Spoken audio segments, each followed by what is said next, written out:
In this video I will show you some convergence criteria which are used in the calculus and real analysis courses. All the criteria which I show in this video I will prove in another video, and I will link that video in the description below.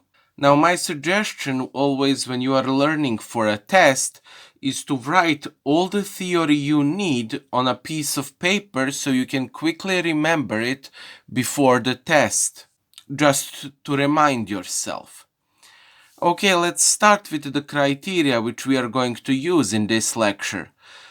We are going to start with Cauchy condensation criteria. Basically, we are given a series where sum goes from 1 to infinity an, and Cauchy condensation criteria says that the series sum where k goes from 1 to infinity 2 to the power k, a, and in the index is 2 to the power k, these two series are equiconvergent.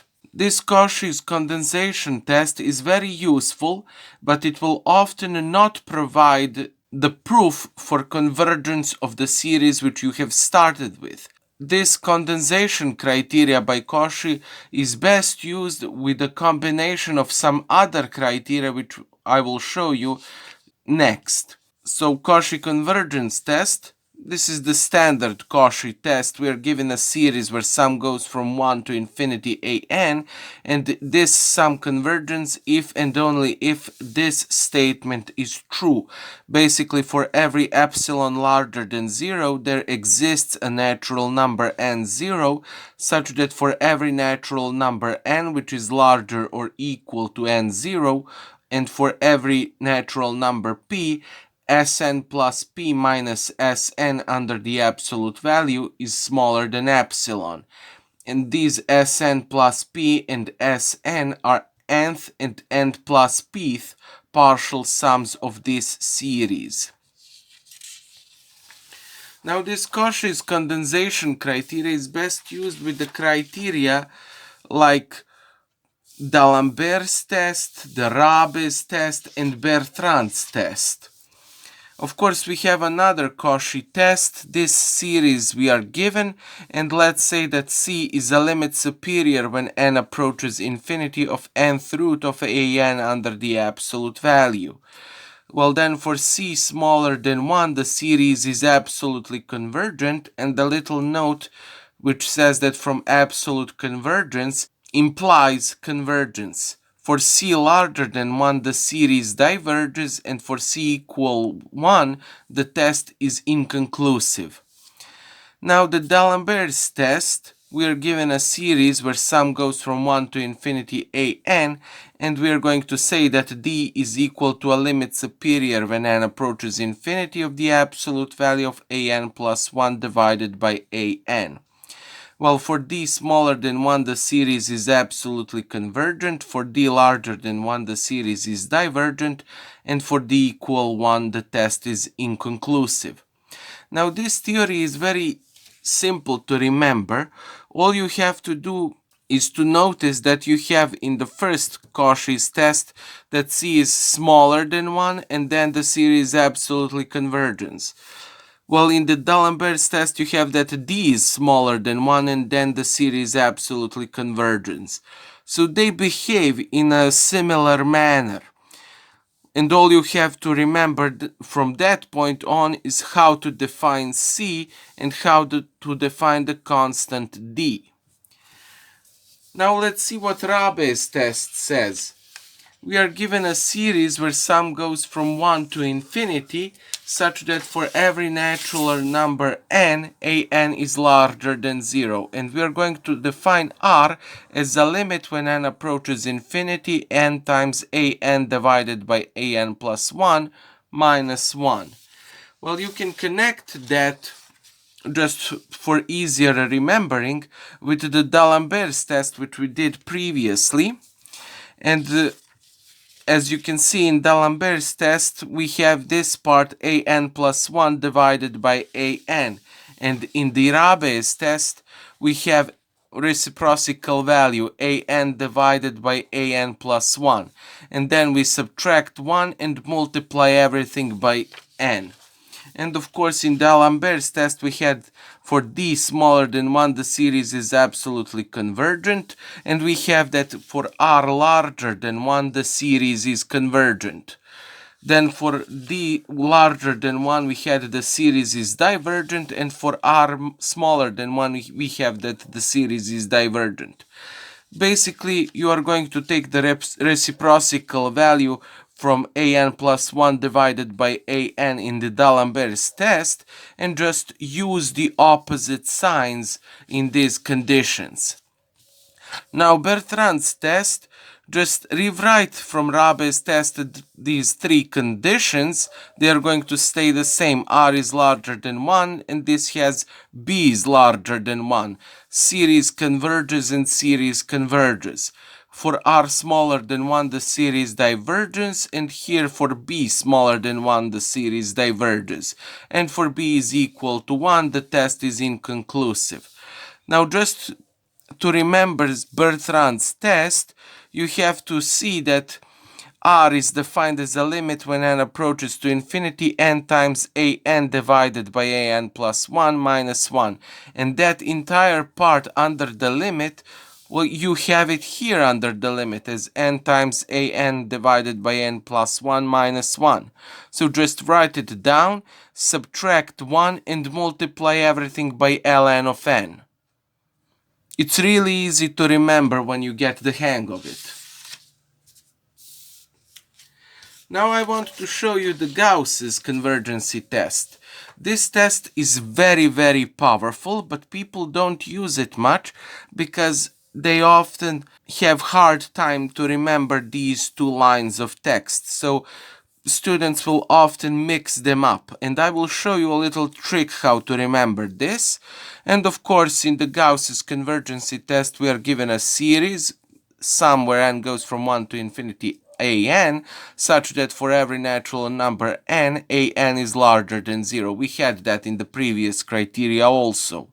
And we are going to write here an divided by an plus 1 in the form lambda plus me over n plus little asymptotic o of 1 over n. Now, there is no need to get scared when you see this little asymptotic o. We are not going to do anything fancy with it. It is a powerful tool which we are going to use often when applying this test, but there is really not that special mathematics going behind the use of it. Of course, I will talk more about asymptotic little o and large O and tilde operation as asymptotic behavior in my next video, and I will link that also in the description of this one when I finish it. So we have these two conditions. If this lambda is larger of 1 or lambda is equal to 1 and me is larger than 1, then the series converges. Now this has a priority. I will just mark it like this and also this. So first do this and then the OR applies as a logical symbol. And of course in the second condition, if lambda is smaller than 1 or lambda is equal to 1 and me is smaller or equal to 1, then the series diverges. Now I will show you a little trick how to remember this. Just put everything in Descartes' coordinate system. So we have a lambda axis and a me axis. Now from this point on, when we did this all convergence test, we saw that number 1 appears often. We see number 1 appear here in this test, and we had number 1 appear in Raabe's test and in Bertrand's test. It also appeared in the Cauchy's test and the D'Alembert's test. This number 1 is really special for these tests. It appears often. So we are going to write one lines, basically this line right here, which is lambda is equal to 1. This is the origin, and we are going to put in the lambda, the me line, me is equal to 1. And from this point on, I will take two colored pencils. One is red and one is green. I will use the red pencil for the area where the series diverges. So we are going to just to mark the 1, 1 dot in red, and we are going to mark in red everything that is below that dot, the part of the line which is below it. We are going to paint in red everything that is left of the lambda is equal 1 line. Now I will take the green colored pen and I will put everything else in the green color. Basically, I'm putting everything that has remained in green. So that is right part of the graph and this section right here of the line. Now to remember Gauss's convergence test, all you have to do is remember this graph and describe what you see. So basically in green we have if, so what is green? Lambda is larger of 1, or what is else green? Lambda is equal to 1 and me is larger than 1. Lambda is equal to 1 and me is larger than 1. Green area, the series converges.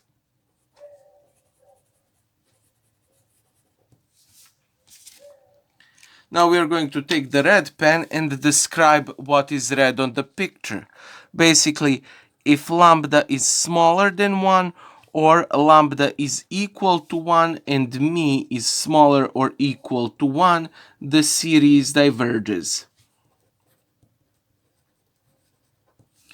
And it is really easy to remember the Gauss's criteria. You just have to remember this picture right here. And of course you have to remember to write down an divided by an plus 1 in the form of lambda plus me over n plus a little asymptotic o of 1 over n. Extremely useful test. Now the last test which I'm going to show you in this video is the Cauchy's Integral Test. And from all of these tests, of course you need to know all of these tests, especially for the occasion where a professor is going to grade you on your knowledge. But this Cauchy's Integral Test is extremely useful, and it also has a lot of applications in statistics when you are doing the laws of large numbers. So this Cauchy's Integral Test, I would recommend that you know this test, that you remember it forever.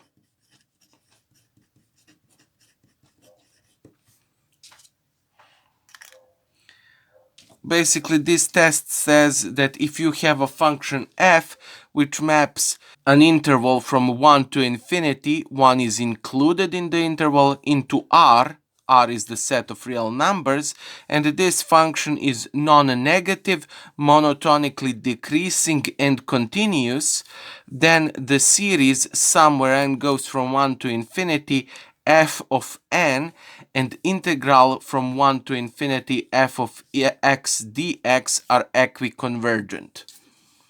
Extremely useful test. Okay, now let's go into applications of these tests, and I will show you examples of how they are used. Okay, let's first define the series of real numbers. So let a1, a2, and so on, an, and so on be a sequence of real numbers. A term sum of n equals 1 to plus infinity an, which is equal to a1 plus a2 plus and so on plus an plus and so on, is called an infinite series of real numbers with a general term an. It is shorter called a series of real numbers, or a real series. Now sums where S1 is equal to A1, where S2 is equal to A1 plus A2, and so on, Sn is equal to A1 plus and so on plus An, and so on, are called partial sums. Now, if there is a limit when n approaches infinity of Sn, and that is equal to S, which is a real number, well, then we say that a sum where n is equal to 1 to plus infinity an converges, and that is sum is equal to S. Now, when n approaches infinity of Sn is equal to plus or minus infinity, or a limit when n approaches infinity of Sn does not exist, we say that a series where n is equal to 1 to plus infinity an diverges. Now I would like to mention two sums. A series when n goes from 1 to infinity of 1 over n, and this sum always diverges. Now a sum where n is equal to 0 to infinity of q to the power n is equal to 1 over 1 minus q. Of course, that is when q under absolute value is smaller than 1. And of course, this sum is convergent. This series is a special series. It has its own name and it is called a geometric series. Now I would like to show some examples of series. Okay, first problem is to calculate the following.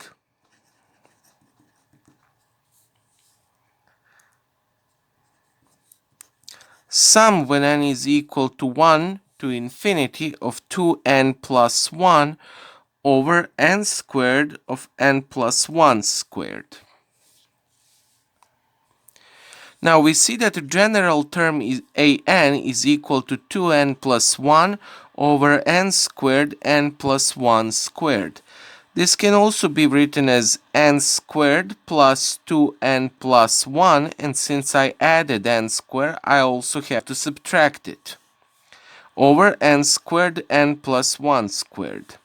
This is then equal to n plus 1 squared minus n squared over n squared n plus 1 squared, which is then equal to n plus 1 squared over n squared n plus 1 squared minus n squared over n squared n plus 1 squared. These two are going to cancel out, and these two are going to cancel out, and we are left with 1 over n squared minus 1 over n plus 1 squared. Now an nth partial sum is a1 plus a2 plus and so on plus an, and that is equal to 1 over 1 squared minus 1 over 2 squared. A2 is 1 over 2 squared minus 1 over 3 squared, and so on. An is equal to 1 over n squared minus 1 over n plus 1 squared. This is equal to. These two are going to cancel out, and this one is going to cancel out with 1 in here, and of course this is going to cancel out. And we are left with 1 minus 1 over n plus 1 squared. Now a limit when n approaches infinity of Sn is equal to a limit when n approaches infinity of 1 minus 1 over n plus 1 squared. Well, this is going to 0 when n approaches infinity, so we are left with 1. Well, that also means that the series sum when n goes from 1 to infinity of 2n plus 1 over n squared n plus 1 squared is convergent, and it is equal to 1.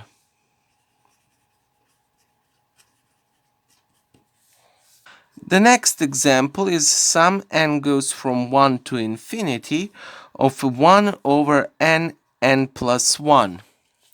We see that the general term an is equal to 1 over n plus 1, and we can write this as a over n plus b over n plus 1. This is then equal to a times n plus 1 over n plus 1 plus b times n. So we see that now we see that an plus a plus bn is equal to 1. n is common, so we can take it outside of the bracket, and we are left with a plus b, and then plus a being equal to 1. That means that a is equal to 1, and a plus b is equal to 0. That means that b is equal to a negative 1. And that means that we can write the general term as 1 over n minus 1 over n plus 1.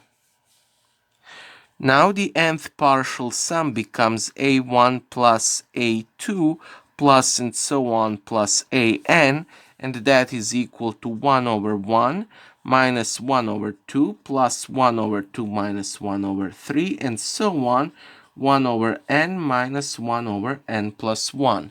And that is equal to, these two are going to cancel out, and these are going to cancel out, and we are left with 1 minus 1 over n plus 1.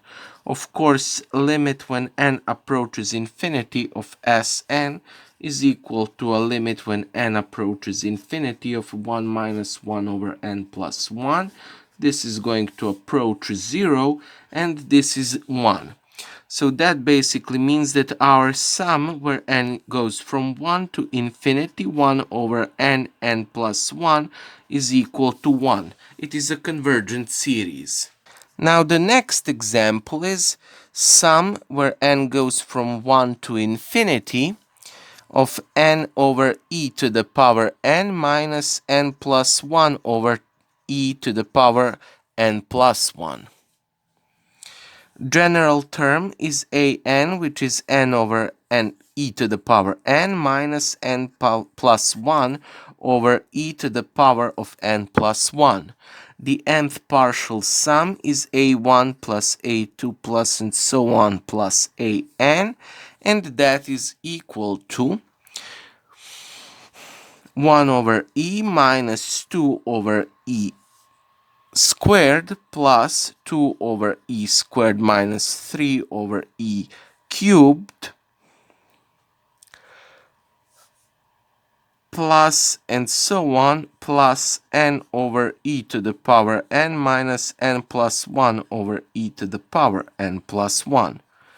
These two are going to cancel out, and these are going to cancel out, and we are left with 1 over e minus n plus 1 over e to the power n plus 1.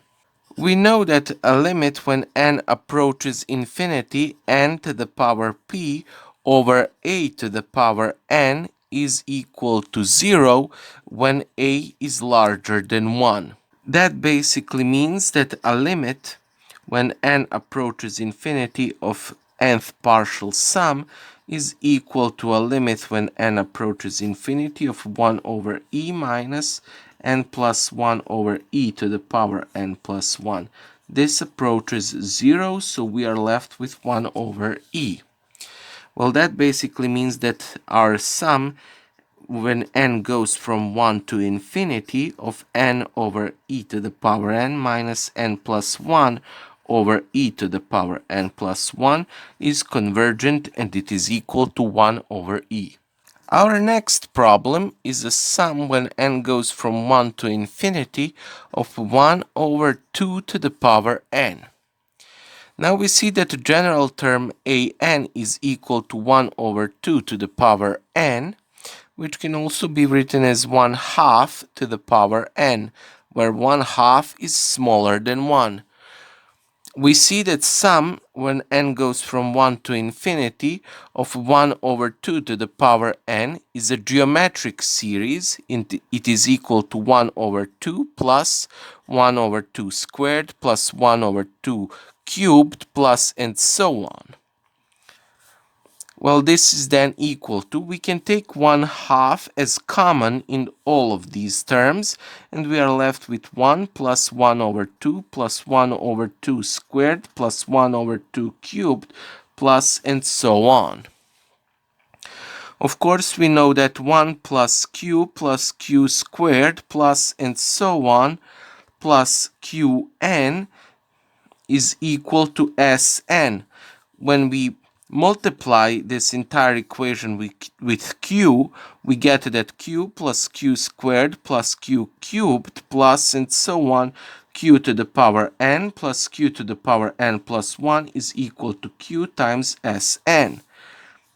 And when we subtract these two equations from one another, we are left with 1 minus q plus q minus q squared plus q squared minus q cubed plus q cubed and so on, minus q to the power n plus q to the power n minus q to the power n plus 1, which is equal to Sn minus q times Sn. Well, all of these are going to cancel out, and then we are left with 1 minus q to the power n plus 1 being equal to Sn 1 minus q. And that means that Sn is equal to 1 minus q to the power n plus 1 over 1 minus q.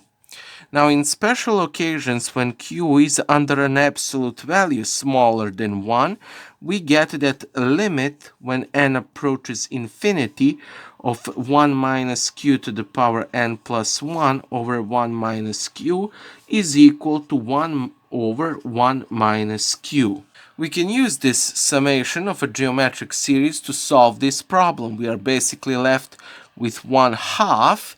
We see that in this term inside the bracket q is equal to 1/2, and we get 1 over 1 minus 1/2.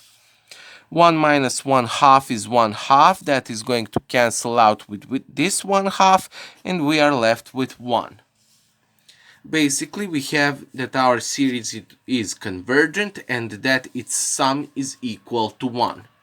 The next problem we are going to solve is sum when n goes from 1 to infinity, a square root of n plus 2 minus 2 square roots of n plus 1 plus a square root of n. We see that in this case an as a general term is equal to a square root of n plus 2 minus 2 square roots of n plus 1 plus a square root of n. And of course nth partial sum is equal to a sum when k goes from 1 to n of ak. And that is equal to a square root of 3 minus 2 square roots of 2 plus a square root of 1. Plus a square root of 4 minus 2 square roots of 3 plus a square root of 2, plus a square root of 5 minus 2 square roots of 4 plus a square root of 3, plus a square root of 6 minus 2 square roots of 5 plus a square root of 4, plus a square root of 7 minus 2 square roots of 6 plus a square root of 5, plus and so on, plus a square root of n minus 2 square roots of n minus 1 plus a square root of n minus 2, plus a square root of n plus 1 minus 2 square roots of n plus a square root of n minus 1, plus a square root of n plus 2 minus 2 square roots of n plus 1 plus a square root of n, which is then equal to.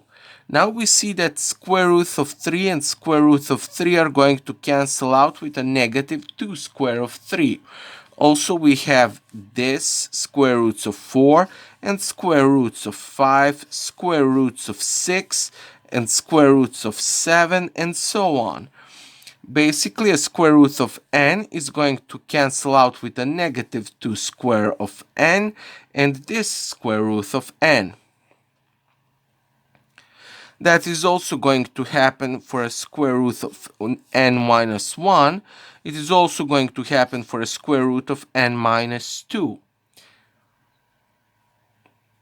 In the last term, we are going to be left in this position with a negative square root of n plus 1 minus a square root of n plus 1 from here, and this plus square root of n plus 1 are going to cancel out, and this term here is going to remain.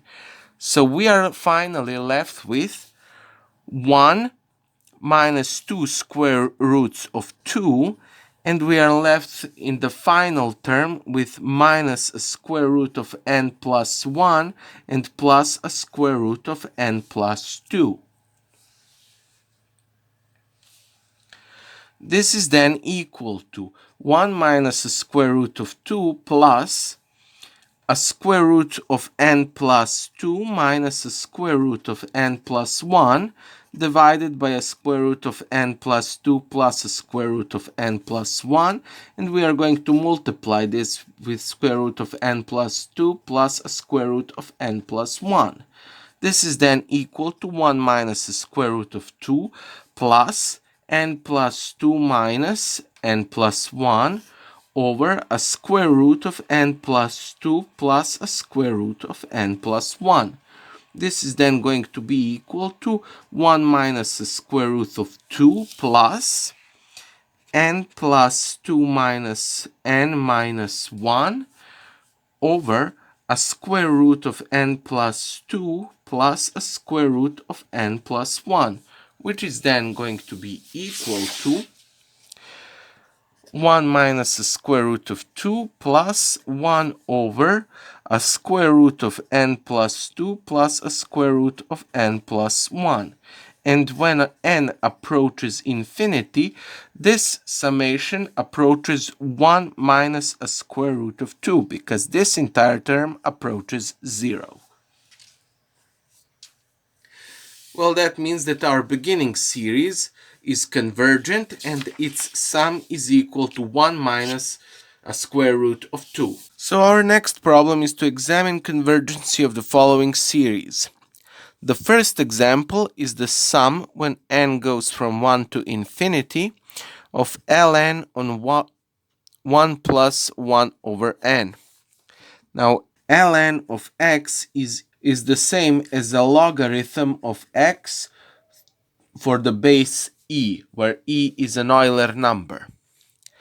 The general term an is equal to ln of 1 plus 1 over n, and we can write that general term as ln of n plus 1 over n, which is now the nth partial sum is a1 plus a2 plus and so on plus an, and that is equal to ln of 2 over 1 plus ln of 3 over 2 plus ln of 4 over 3 plus and so on ln of n plus 1 over n, which is then equal to ln of 2 over 1 times 3 over 2 times 4 over 3 times and so on times n plus 1 over n.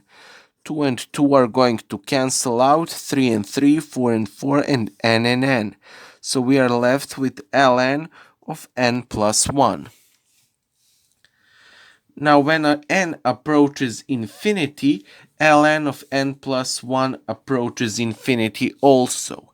And that means that our sum, where n goes from 1 to plus infinity of ln of 1 plus 1 over n, is divergent.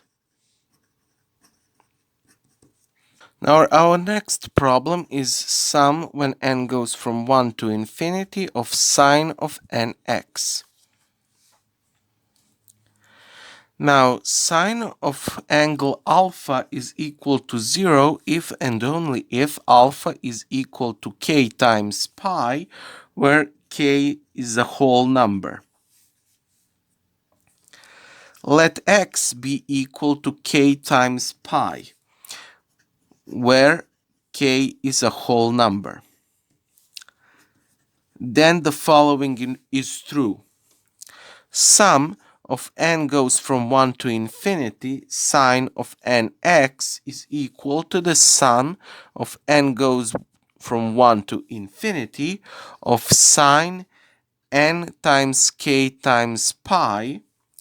Now sine of n times k times pi is equal to 0, and this is equal to 0. Therefore, the sum from n equals 1 to plus infinity of sinus nx is convergent.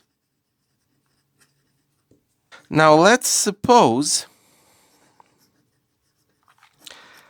that sum when n goes from 1 to infinity of sine of nx is convergent.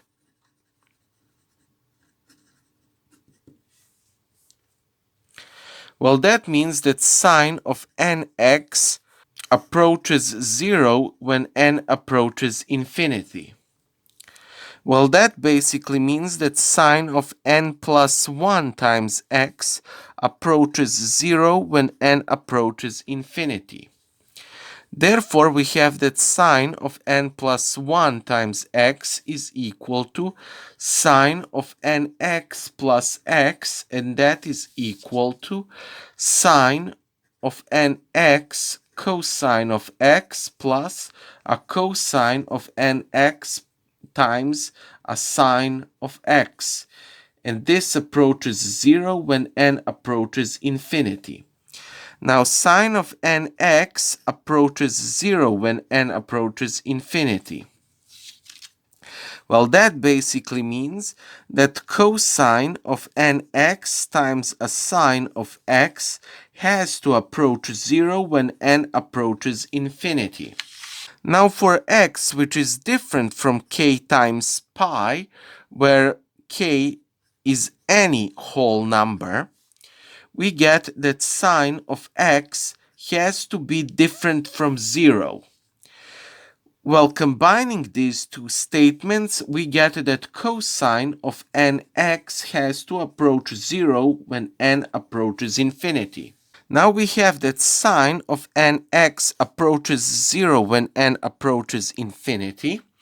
That means that sine squared of nx approaches 0 when n approaches infinity. We have that cosine of nx approaches 0 when n approaches infinity, and that means that cosine squared of nx approaches 0 when n approaches infinity. And basically that means that 1, which is equal to the sine squared of nx plus a cosine squared of nx, which is a basic trigonometrical identity, approaches 0 when n approaches infinity. So when n approaches infinity, we have that 1 approaches 0, which is not true. This is a contradiction. Well, therefore, the sum of n goes from 1 to plus infinity, a sine of nx for x, which is different than k pi, for k, which is a whole number, is divergent. And now I would like to mention one special series which is called a general harmonical series. Basically, that series is sum when n is equal to 1 to infinity of 1 over n to the power of p. This sum converges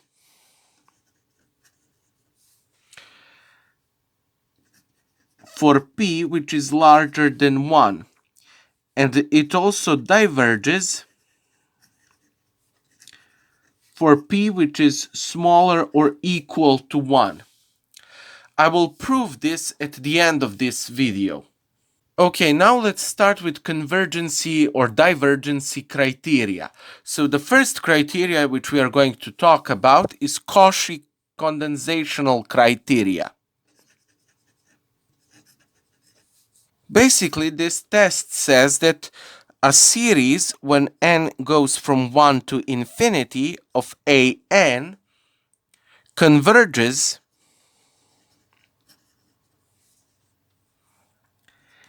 if and only if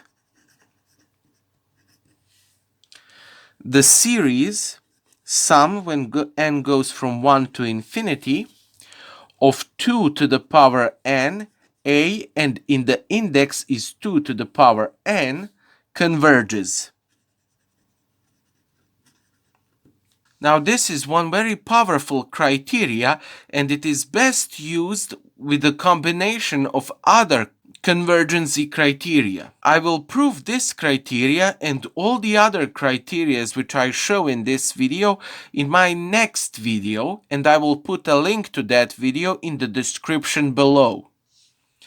Now let's do some examples to show how this criteria works. Now our first example is examine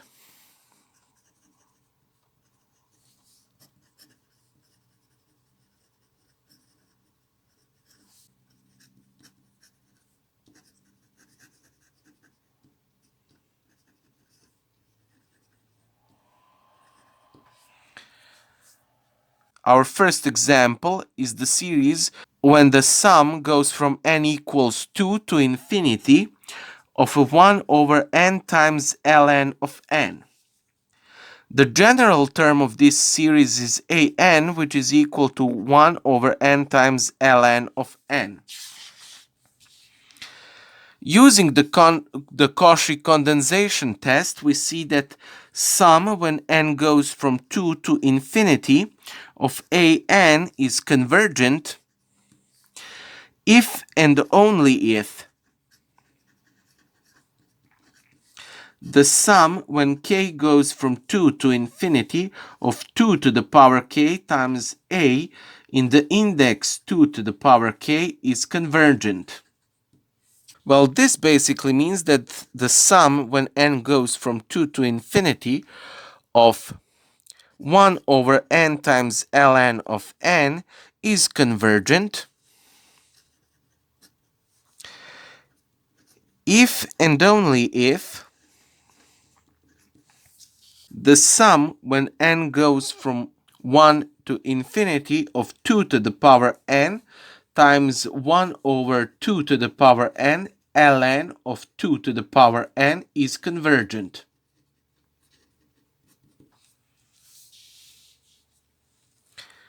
Sum when n goes from 1 to infinity of 2 to the power n times 1 over 2 to the power n ln of 2 to the power n is equal to, these two are going to cancel out, and we are left with the sum when n goes from 1 to infinity of 1 over n times ln of 2.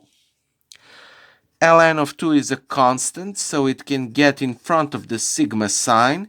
N goes from 1 to infinity, 1 over n. And we know that this series is divergent.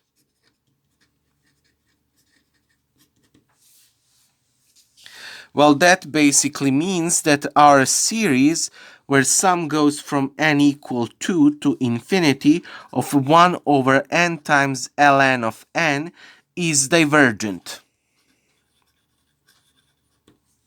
Our next example is the sum when n goes from 2 to infinity of 1 over n times ln to the power alpha of n, where alpha is a real number.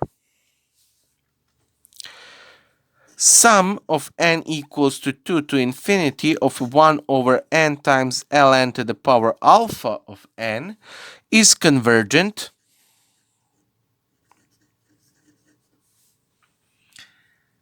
if and only if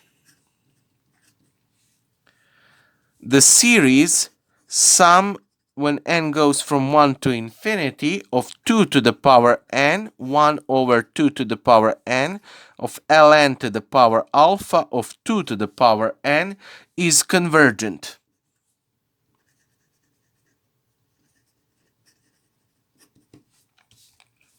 Now this sum is equal to the sum when n goes from 1 to infinity. 2 to the power n is going to cancel out with 2 to the power n, and we are left with 1 over n to the power alpha times ln of 2 to the power alpha. 1 over ln to the power alpha of 2 is a constant. It goes in front of the sigma sign, and we are left with the sum of n goes from 1 to infinity of 1 over n to the power alpha. Now, this sum is convergent for alpha larger than 1, and it is divergent for alpha smaller or equal to 1. Therefore, the sum when n goes from 2 to infinity of 1 over n times ln to the power alpha of n converges for alpha larger than 1 and diverges for alpha smaller or equal to 1. Okay, let's now do convergence criteria of series with positive base, and let's start with comparison test. Okay, we are given two series in this test. We are giving the series sum n goes from 1 to infinity an, and we are given a series sum where n goes from 1 to infinity of bn. Now let's say that the following is true. Let there exist a number n0, which is a natural number, such that for every natural number n, which is larger than n0, the statement an is smaller or equal to bn is true. Well then, the following is correct.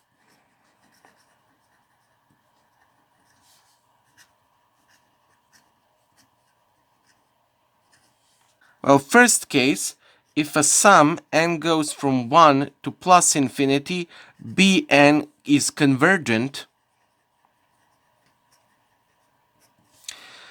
well then the sum where n goes from 1 to infinity, an, has to be convergent.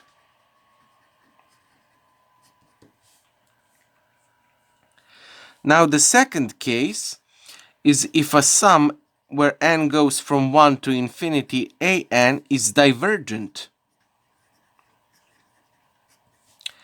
Well then, the sum where n goes from 1 to infinity, bn, has to be divergent. Now the second test which we are going to do is a limit comparison test.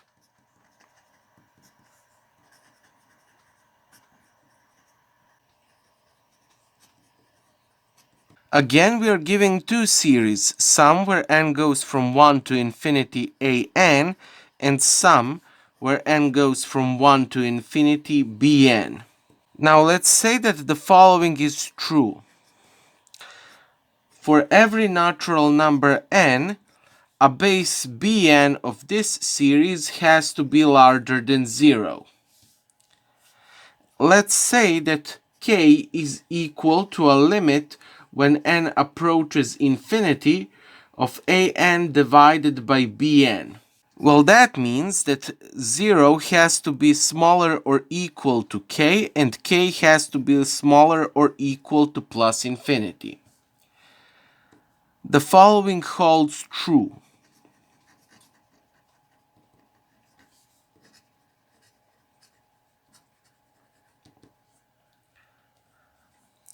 First case, if 0 is smaller than k and k is smaller than plus infinity. Basically, that means that k is a real number which is positive.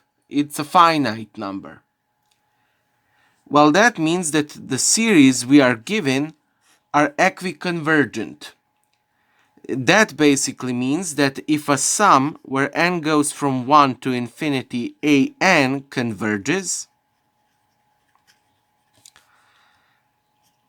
then and only then the series where sum goes from 1 to infinity bn has to be convergent. The second case is for k which is equal to infinity. Well, that basically means if the series where sum goes from 1 to infinity an converges, then the sum where n goes from 1 to infinity bn has to be convergent. And the final third case which we have is case where k is equal to 0. Then if the series where sum goes from n is equal to 1 to infinity bn is convergent,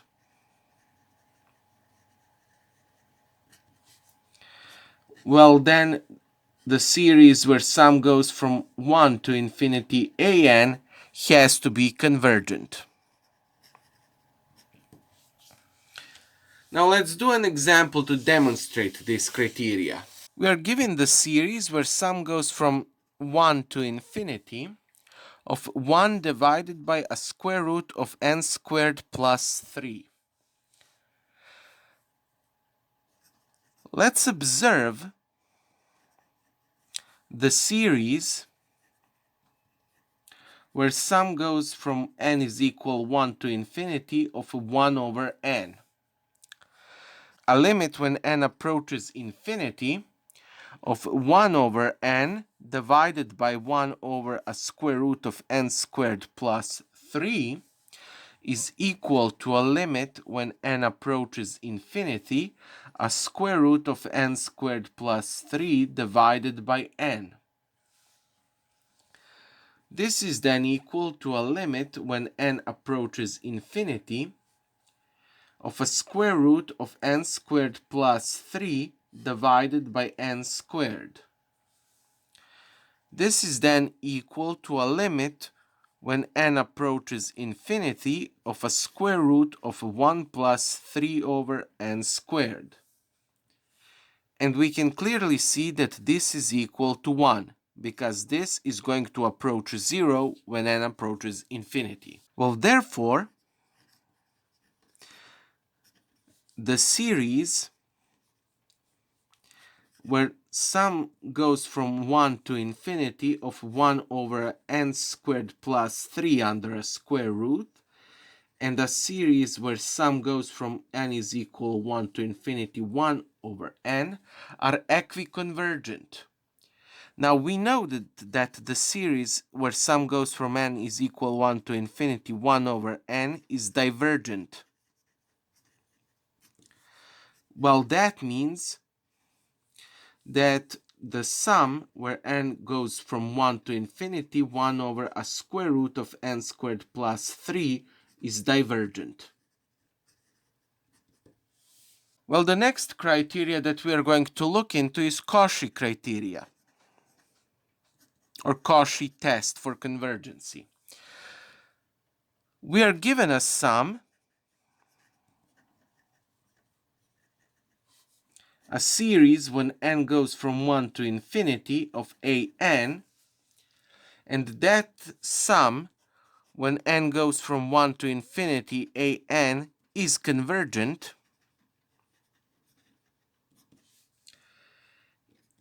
if and only if the following statement is correct. For every epsilon larger than 0, there exists a number, natural number n0, such that for every natural number n which is larger or equal to n0, and for every number p which is natural, the statement absolute value of Sn plus 1 minus Sn has to be smaller than epsilon under an absolute value. And we know that Sn is an nth partial sum. Well, that basically means that Sn is equal to a sum when k goes from 1 to n, ak. Now let's show how this criteria works on an example. Now the text says, using a Cauchy criteria, a Cauchy test, examine the convergency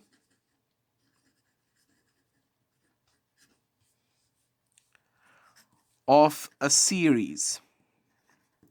And we are given a series in the first case, cosine of x minus cosine 2x divided by 1 plus a cosine of 2x minus a cosine of 3x divided by 2 plus, and so on, cosine of nx minus a cosine of n plus 1x divided by n plus and so on. Okay, we have to see what Sn plus p minus Sn under an absolute value is. This is basically equal to a1 plus a2 plus and so on, an plus an plus 1 plus and so on, an plus p. And we are going to subtract a1 minus a2 minus an. This is equal to Sn. We are now left with an plus 1 plus and so on plus an plus p. Well, that basically means that we have,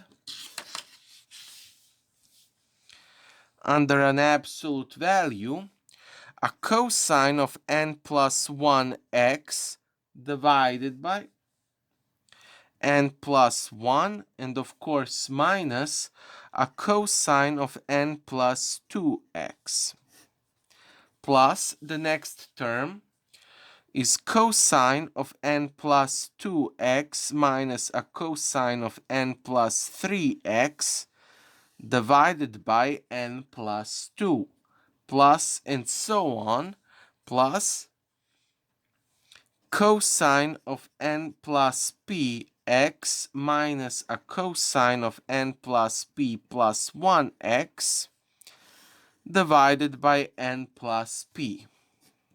Under an absolute value, we have a cosine of n plus 1x divided by n plus 1 plus a cosine of n plus 2x, and in bracket we have as common a negative n plus 1, and we have plus 1 over n plus 2, plus the next term is cosine of n plus 3x, and as common in bracket we have 1 over n plus 2 negative plus 1 divided by n plus 3, plus and so on, plus cosine of n plus px is common, and we have in bracket minus 1 divided by n plus p minus 1 plus 1 divided by n plus p. And finally we have a cosine of n plus p plus 1x times 1 over n plus p. Then that has to be smaller or equal to 1 divided by n plus 1, absolute value of cosine n plus 1x, plus an absolute value of negative 1 divided by n plus 1 plus 1 divided by n plus 2 times an absolute value of cosine n plus 2x, plus a cosine of n plus 3x under an absolute value, and under a new absolute value minus 1 divided by n plus 2 plus 1 divided by n plus 3, plus and so on. Plus, then we have an absolute value of cosine n plus px, and we have that times an absolute value of 1 over n plus p plus 1 plus 1 divided by n plus p, plus an absolute value of cosine n plus p plus 1 x times an absolute value of 1 divided by n plus p. And that has to be smaller or equal to, well, cosine of any angle phi under an absolute value is smaller or equal to 1, and that is what we are going to use here. So we are finally left with 1 divided by n plus 1 plus 1 divided by n plus 1 minus 1 divided by n plus 2 plus 1 divided by n plus 2 minus 1 divided by n plus 3 plus 1 divided by n plus 3 minus 1 divided by n plus 4 plus and so on, 1 divided by n plus p plus minus 1, minus 1 divided by n plus p plus 1 divided by n plus p. And finally, that is equal to, these two are going to cancel out, and these two, and this is going to cancel out, and this is going to cancel out. These are going to cancel out, and we are left with 2 divided by n plus 1.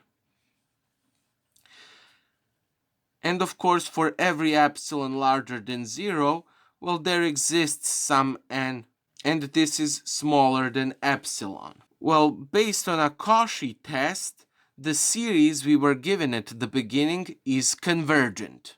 Now, the second example we are going to solve is a series cosine x divided by 1 squared plus cosine of x squared divided by 2 squared plus and so on cosine of x to the power n divided by n squared plus and so on. Basically, what we have to prove is that for every epsilon larger than 0, there exists n0, which is a natural number, such that for every natural number n, which is larger or equal to n0, and for every natural number p, the statement Sn plus p minus Sn under an absolute value has to be smaller than epsilon holds true. This is what we are trying to prove. So Sn plus p minus Sn under an absolute value is equal to a cosine of x divided by 1 squared plus cosine of x squared divided by 2 squared plus and so on cosine of x to the power n divided by n squared plus a cosine of x to the power n plus 1 divided by n plus 1 squared plus and so on cosine of x to the power n plus p divided by n plus p squared minus a cosine of x divided by 1 squared minus a cosine of x squared divided by 2 squared minus and so on cosine of x to the power n divided by n squared. These are of course going to cancel out, and we are finally left with an absolute value of cosine x to the power n plus 1 divided by n plus 1 squared plus and so on cosine of x to the power n plus p divided by n plus p squared. Well, then this is smaller or equal to an absolute value of cosine x to the power n plus 1 divided by n plus 1 squared plus and so on cosine of x to the power n plus p divided by n plus p squared. And this has to be smaller or equal to 1 divided by n plus 1 squared plus and so on 1 divided by n plus p squared. We know that natural number n is smaller than a natural number n plus 1. Well, that means that n times n plus 1 has to be smaller than n plus 1 squared. And that means that 1 divided by n plus 1 has to be larger than 1 divided by n plus 1 squared. Now, applying this into our previous step, we get that 1 divided by n plus 1 plus 1 divided by n plus 1 n plus 2 plus and so on 1 divided by n plus p minus 1 n plus p. And this is equal to 1 divided by n minus 1 divided by n plus 1 plus 1 divided by n plus 1 minus 1 divided by n plus 2 and so on. The last step is 1 divided by n plus p minus 1 minus 1 divided by n plus p. And these are all going to cancel out. So we are finally left with 1 divided by n minus 1 divided by n plus p. And this is smaller than epsilon because we can always choose n so that this becomes arbitrarily small. Once again, using the Cauchy criteria, we have proven that the beginning series is convergent. And now we have to examine the convergency of a series where sum goes from n is equal 1 to infinity of 1 divided by n. This series is going to be convergent if and only if the statement for every epsilon larger than 0 there exists n0 which is natural number, such that for every natural number n which is larger or equal to n0 and for every number p which is natural, Sn plus p minus Sn under an absolute value is smaller than 0 holds true. Now Sn plus p minus Sn under an absolute value in this case is equal to 1 divided by 1 plus 1 divided by 2 plus and so on, 1 divided by n plus 1 divided by n plus 1 plus and so on, 1 divided by n plus p, minus 1 divided by 1 minus 1 divided by 2 minus and so on, 1 over n. And these are all going to cancel out.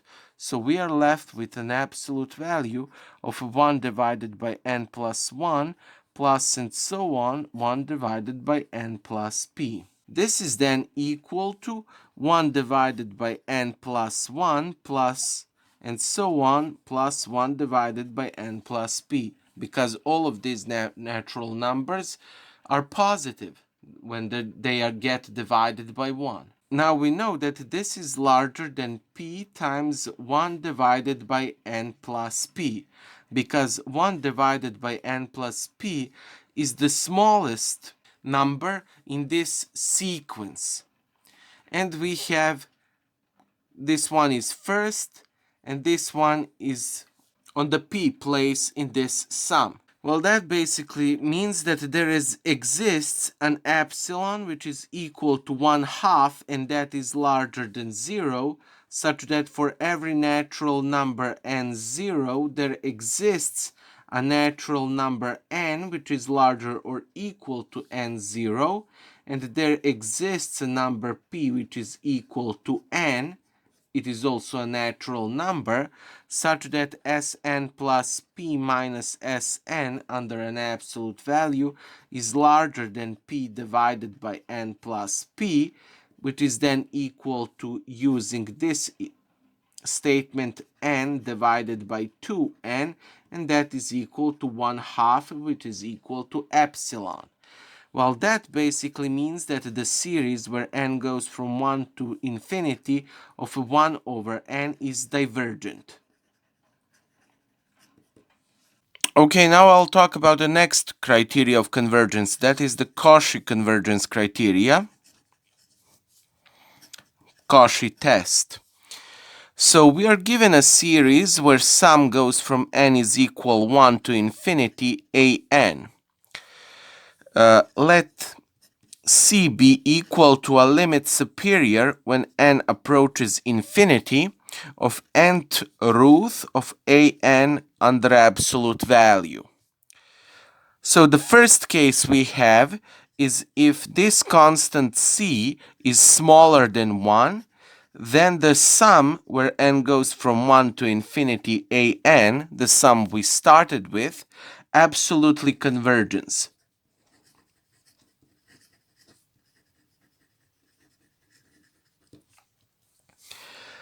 The next case is if c is smaller than 1, and then the series we started with diverges.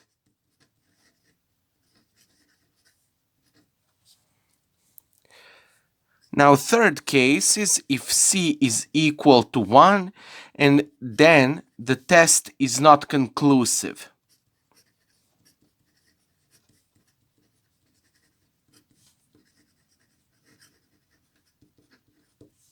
Now this Cauchy test is best used on the series which has somewhere in its base an the power of n of some number as a figuring part. So let's do some examples to show how this is used. First problem. Examine the convergence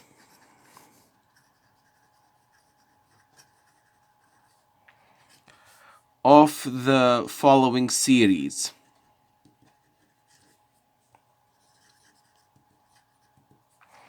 And the first series we are going to look at is a series where sum goes from n is equal 1 to infinity. And the base of this series is n minus 1 over n plus 1, and everything to the power of n times n plus 1. The base of the series we see is n minus 1 over n plus 1 to the power n times n plus 1. Now this constant c from the Cauchy criteria is a limit superior when n approaches infinity of nth root of an under absolute value. This is equal to a limit superior when n approaches infinity nth root under the absolute value we have n minus 1 over n plus 1 to the power of n plus 1. And this is equal to a limit superior when n approaches infinity. And under the absolute value, we are left with n minus 1 over n plus 1 to the power n plus 1. This is then equal to a limit superior when n approaches infinity of n minus 1, n minus 1, n plus 1 minus 2 divided by n plus 1 to the power n plus 1. And this is then equal to a limit superior when n approaches infinity of 1 minus 2 divided by n plus 1 to the power n plus 1, which is then equal to a limit superior when n approaches infinity of 1 plus 1 over n plus 1 over negative 2.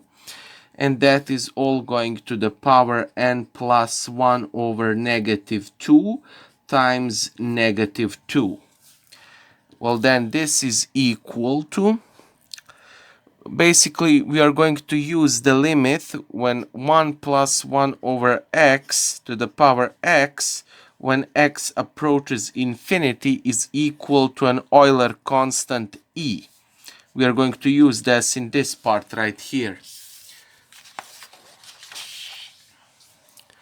So we finally get a limit superior when n approaches infinity of 1 plus 1 over n plus 1 divided by negative 2 to the power of n plus 1 divided by negative 2, everything to the power of negative 2. And that is equal to e to the power of negative 2, which is 1 over e squared. Now we know that e is larger than 1, and that means that e squared is larger than 1 squared, which is equal to 1. So 1 divided by e squared is smaller than 1. While using this, we see that c is smaller than 1. And in Cauchy's criteria, when c is smaller than 1, that means that the series we were given is convergent. Now in the next problem that we are going to discuss, series when sum goes from n is equal 1 to infinity, n cubed square root of 5 plus negative 1 to the power n, everything to the power n divided by 3 to the power n. I am going to show why limit superior is important in the definition of a criteria. So our base of the series we are given is n to the power 3, a square root of 5 plus negative 1 to the power n, everything to the power n, divided by 3 to the power n. And c from the Cauchy criteria was the limit superior when n approaches infinity, nth root of an other absolute value. So nth root of absolute value n cubed square root of 5 plus negative 1 to the power n, everything to the power n, divided by 3 to the power n, close the absolute value, is equal to an n root of n, everything to the power 3, times a square root of 5 plus negative 1 to the power n, divided by 3. Now we see that two different cases appear whether this n is an odd or an even number. So let's examine the first case, and that is for n is equal to k, where k is a natural number. Basically, we are dealing with all the n which are even numbers. So we have 2k square root of 2k, everything to the power 3, times a square root of 5 plus negative 1 to the power 2k, divided by 3. This is then equal to 2k root of 2k to the power 3 plus a square root of 5 plus 1 times a square root of 5 plus 1 divided by 3. Now when we let k approach infinity, this is going to be a square root of 5 plus 1 divided by 3. The second case we have is for n which is equal to k plus 1 when k is a natural number. In this scenario, we are dealing with all the n's which are odd numbers. So we have 2k plus 1 root of 2k plus 1 to the power 3 times a square root of 5 plus minus 1 to the power 2k plus 1, and that is going to be divided by 3. This is then equal to 2k plus 1 root of 2k plus 1 cubed times a square root of 5 minus 1 divided by 3. And when we let k approach infinity, we are going to get a square root of 5 minus 1 divided by 3.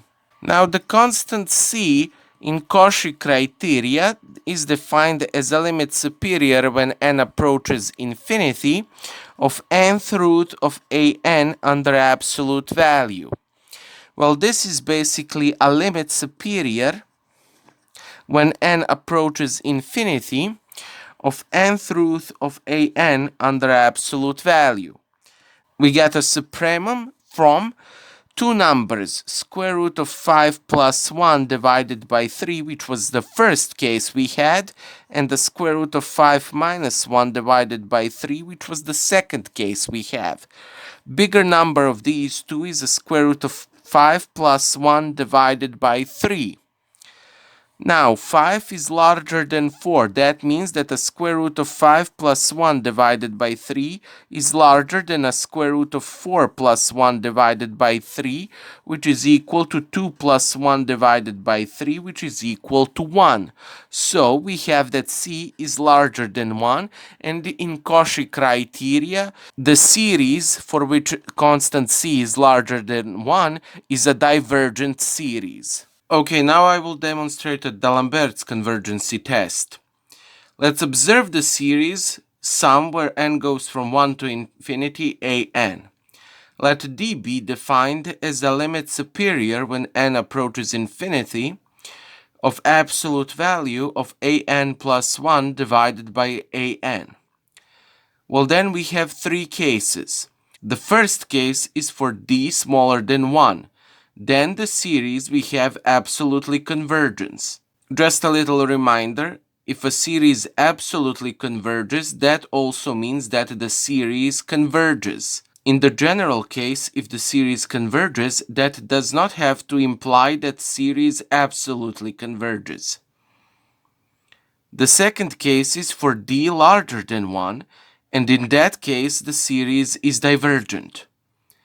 If d is equal to 1, we have the third case, and that means that the test is inconclusive, so we have to use some other method to examine the convergency of the given series. Now I will show how this convergency test works on some examples.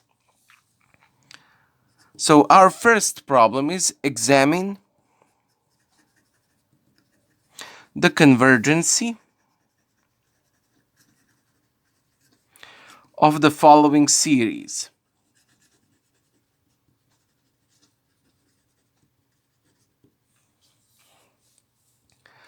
The first example is going to be a series where sum goes from n is equal to infinity, and the base of this series is n factorial squared divided by 2 to the power n squared. Now an plus 1 divided by an becomes n plus 1 factorial squared divided by 2 to the power n plus 1 squared divided by n factorial squared divided by 2 to the power n squared.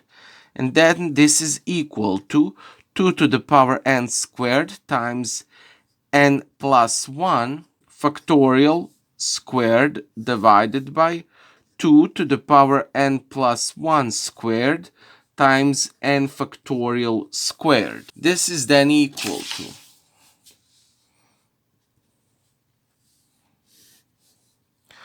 2 to the power n squared divided by 2 to the power n squared plus 2n plus 1 times n plus 1 factorial divided by n factorial, and that entire term squared. This is then equal to 2 to the power n squared divided by 2 to the power n squared times 2 to the power 2n plus 1 times n plus 1 times n factorial divided by n factorial, and that entire term squared. 2 to the power n squared is going to cancel out, and n factorials are going to cancel out. Then this is equal to n plus 1 squared divided by 2 to the power 2n plus 1. Now we see that d, which is defined as a limit superior when n approaches infinity of absolute value of an plus 1 divided by an, in this case is equal to a limit superior when n approaches infinity of absolute value of n plus 1 squared divided by 2 to the power 2n plus 1, which is then equal to 0. Just a little reminder, n to the power p divided by a to the power n when n approaches infinity approaches to 0. Well, that means that d is equal to a 0, which is smaller than 1. Using the D'Alembert convergency criteria on the given series, we see that the series absolutely converges. The next example is the series where sum goes from n is equal to infinity of 2 to the power n times n factorial divided by n to the power n. Now an plus 1 divided by an is equal to 2 to the power n plus 1 times n plus 1 factorial divided by n plus 1 to the power n plus 1 divided by 2 to the power n times n factorial divided by n to the power n. Then this is equal to n to the power n times 2 to the power n plus 1 times n plus 1 factorial divided by 2 to the power n times n factorial times n plus 1 to the power n plus 1. This is then equal to n to the power n divided by n plus 1 times n plus 1 to the power n times 2 times 2 to the power n divided by 2 to the power n times n plus 1 times n factorial divided by n factorial, which is then equal to 1 divided by n plus 1 times n divided by n plus 1 to to the power n times 2 times n plus 1, which is then equal to 2 times n divided by n plus 1 to the power n, which is then equal to 2 times n plus 1 minus 1 divided by n plus 1 to the power n, which is then equal to 2 times 1 minus 1 divided by n plus 1 to the power n. We can also write this as 2 times 1 plus 1 divided by negative n plus 1 to the power negative n plus 1 times n divided by negative n plus 1. This is then equal to 2 times 1 plus 1 divided by negative n plus 1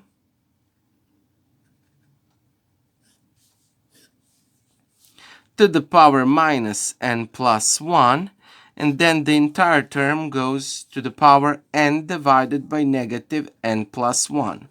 Now this is equal to 2 times 1 plus 1 divided by negative n plus 1 to the power negative n plus 1 to the power n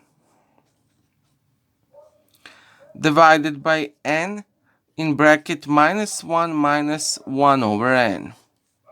This is then equal to 2 times 1 plus 1 divided by negative n plus 1 to the power negative n plus 1 to the power 1 divided by minus 1 over n. When n approaches infinity, this is going to approach 2 times e to the power negative 1, which is equal to 2 divided by e.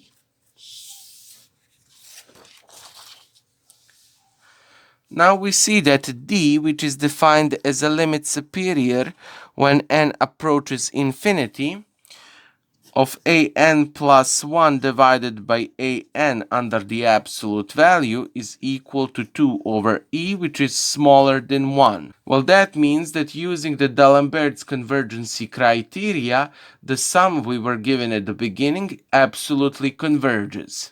Our next problem is sum when n goes from 1 to infinity of 2 times 6 times 10 times and so on for n minus 2 divided by 4 times 7 times 10 and so on 3n plus 1.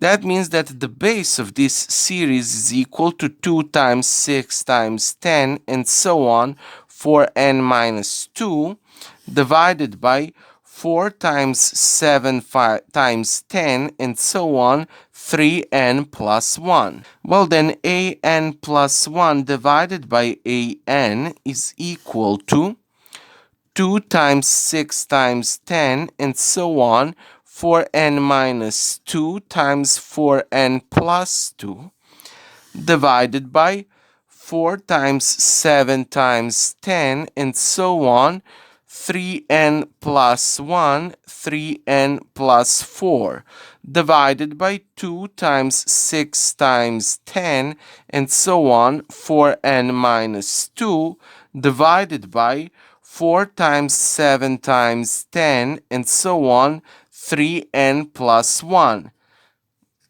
This is then equal to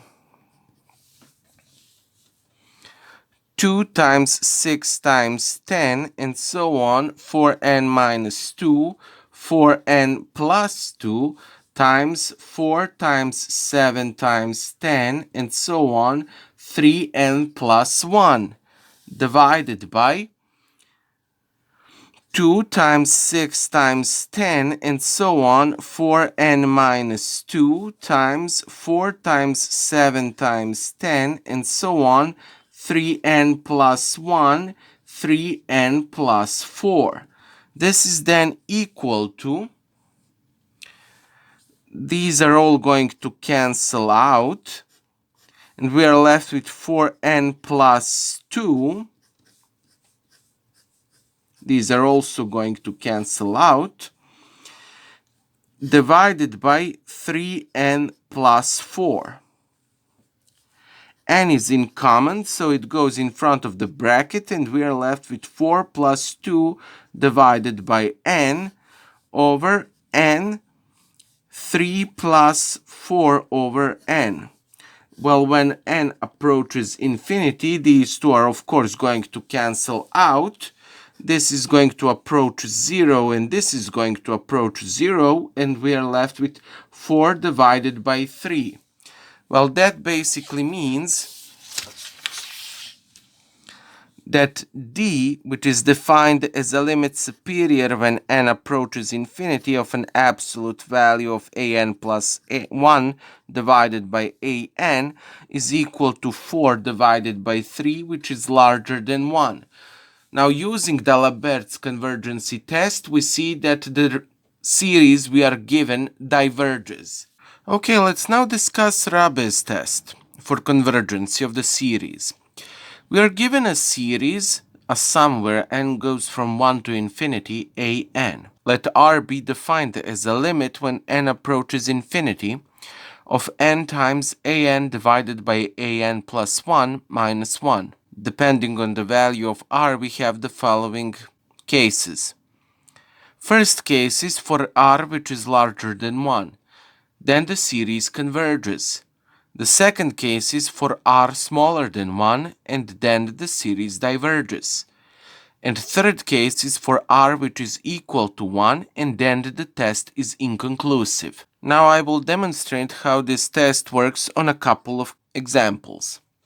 So first example is for the series where sum goes from n is equal 0 to infinity, and the base of this sum is the absolute value of alpha over n, where alpha is a real number which is different from 0.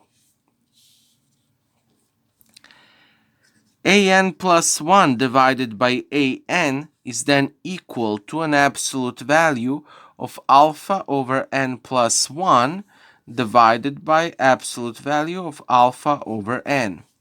This is then equal to an absolute value of alpha times alpha minus 1 times and so on, alpha minus n plus 1 times n factorial divided by n plus 1 factorial, alpha times alpha minus 1 times and so on, alpha minus n plus 1, close the absolute value. This is then equal to alpha and alpha are going to cancel out, and these are going to cancel out, and we are finally left with alpha minus n plus 1 divided by n plus 1. N plus 1 factorial is n plus 1 times n factorial, so these are going to cancel out, and this is going to cancel with 1 in here. This is then equal to an absolute value of alpha minus n divided by n plus 1. Well, this is then equal to n alpha divided by n minus 1 divided by n 1 plus 1 over n. N and n are going to cancel out, and then we are left with alpha divided by n minus 1 divided by 1 plus 1 over n. And when n approaches 0, we are left with an absolute value of -1, which is then equal to 1. Well, then this means that d, which is defined as a limit superior when n approaches infinity of absolute value of an plus 1 divided by an, is equal to 1. And that means that the Alembert's test is not conclusive. Now we are going to use Raabe's test, and R is equal to a limit when n approaches infinity of an divided by an plus 1 minus 1 times n. This is then equal to a limit when n approaches infinity, n times absolute value of n plus 1 divided by alpha minus n minus 1. This is then equal to a limit when n approaches infinity of n times n plus 1 divided by n minus alpha minus 1, which is then equal to a limit when n approaches infinity n times n plus 1 minus n plus alpha divided by n minus alpha. This is then equal to a limit when n approaches infinity of 1 plus alpha divided by n 1 minus alpha over n times n, and this is then equal to a limit when n approaches infinity of 1 plus alpha divided by 1 minus alpha over n, and this is equal to 1 plus alpha. Now I just want to make one explanation for this step right here. Basically, we had under an absolute value n plus 1 divided by alpha minus n. And in this step, I claim that this is equal to n plus 1 divided by n minus alpha. Now, this is why alpha minus n under the absolute value is equal to n minus alpha, because alpha is a number which is a real number and it is different than 0. This number alpha is fixated, so there exists a number n0 which is natural, so that for every natural number n which is larger or equal to that number n0, we have that n is larger than alpha. And when n is larger than alpha, we have that n minus alpha is larger than 0. Basically, alpha minus n under an absolute value for n minus alpha larger than 0 is equal to n minus alpha. Now, for Raabe's constant r, we have found that it is equal to 1 plus alpha, and we know that alpha is a real number different from 0. Now, Raabe's criterion states the following. Raabe's test, we have the three cases. In first case, for r which is larger than 1, the series converges. Now, if r is larger than 1, we have that 1 plus alpha is larger than 1, and that means that alpha is larger than 0. Therefore, for the alpha larger than 0, our series is convergent. Now, the second case is for r which is smaller than 1, and in that case, the series diverges. R is smaller than 1, and that means that 1 plus alpha is smaller than 1, and that means that alpha is smaller than 1. Basically, that means that for alpha which is smaller than 0, we have that the series we are giving is divergent. Now, the third case is for r which is equal to 0, and in that case, the test is inconclusive. If r is equal to 0, that means that 1 plus alpha is equal to 0, and that means that alpha is equal to 0. Alpha is a real number which is different than 0, so alpha can't be 0. This is contradiction. Therefore, the case where the test, Raabe's test, is inconclusive cannot be realized in this example. Now, the next example is for the series where sum goes from 1 to infinity of a square root of n factorial divided by a plus a square root of 1, a plus a square root of 2, and so on, a plus a square root of n. And in this case, a has to be a number larger than 0.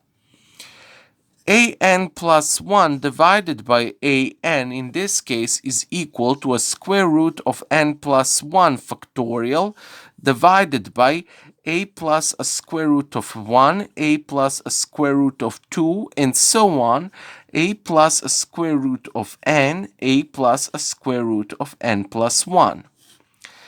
This is then divided by a square root of n factorial divided by a plus a square root of 1, a plus a square root of 2, and so on, a plus a square root of n.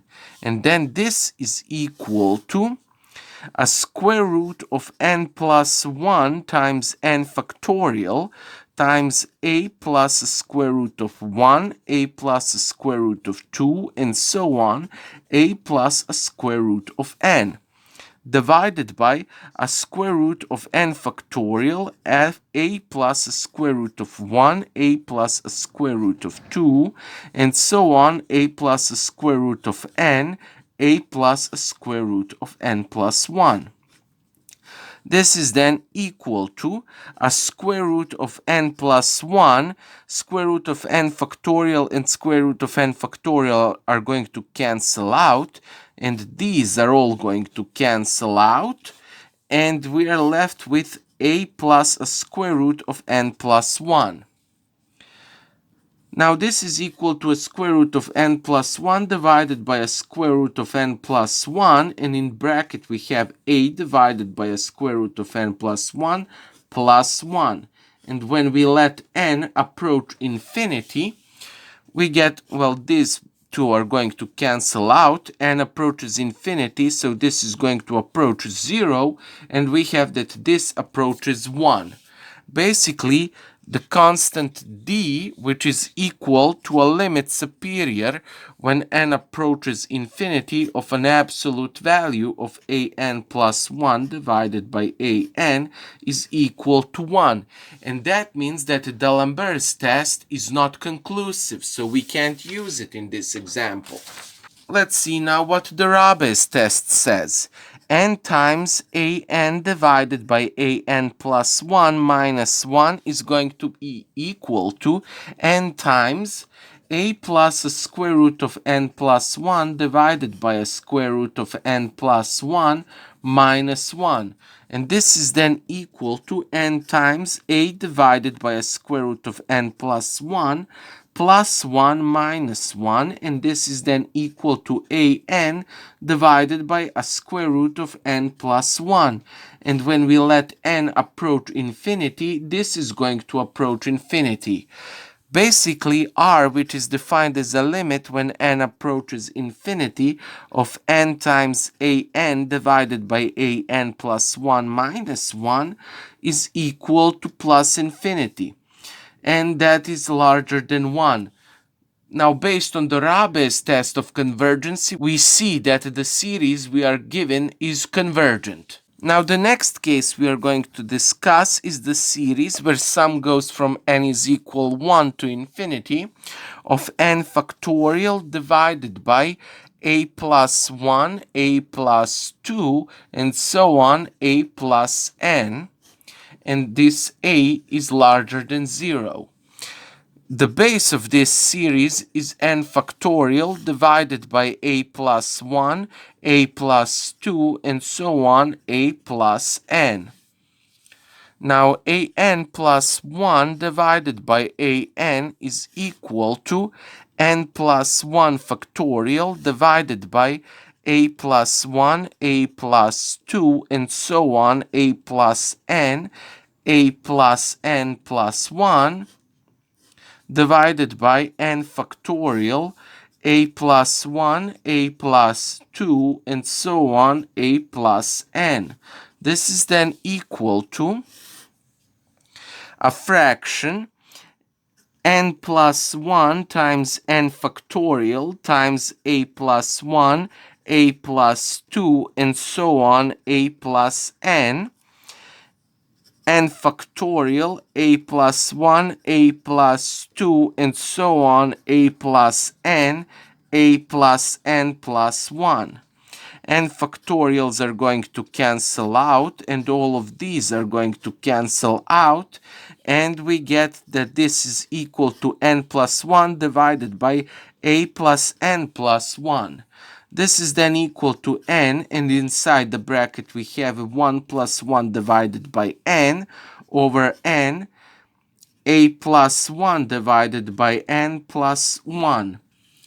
And n and n are going to cancel out, and when we let n approach infinity, this is going to approach 0, this is also going to approach 0, and we are left with 1. Basically, d, which is defined as a limit superior when n approaches infinity of an absolute value an plus 1 divided by an, is equal to 1, and that means that the Alembert test in this case is inconclusive. Now let's see what Raabe's test says in this case. We have n times an divided by an plus 1 minus 1, and this is equal to n times a plus n plus 1 divided by n plus 1 minus 1.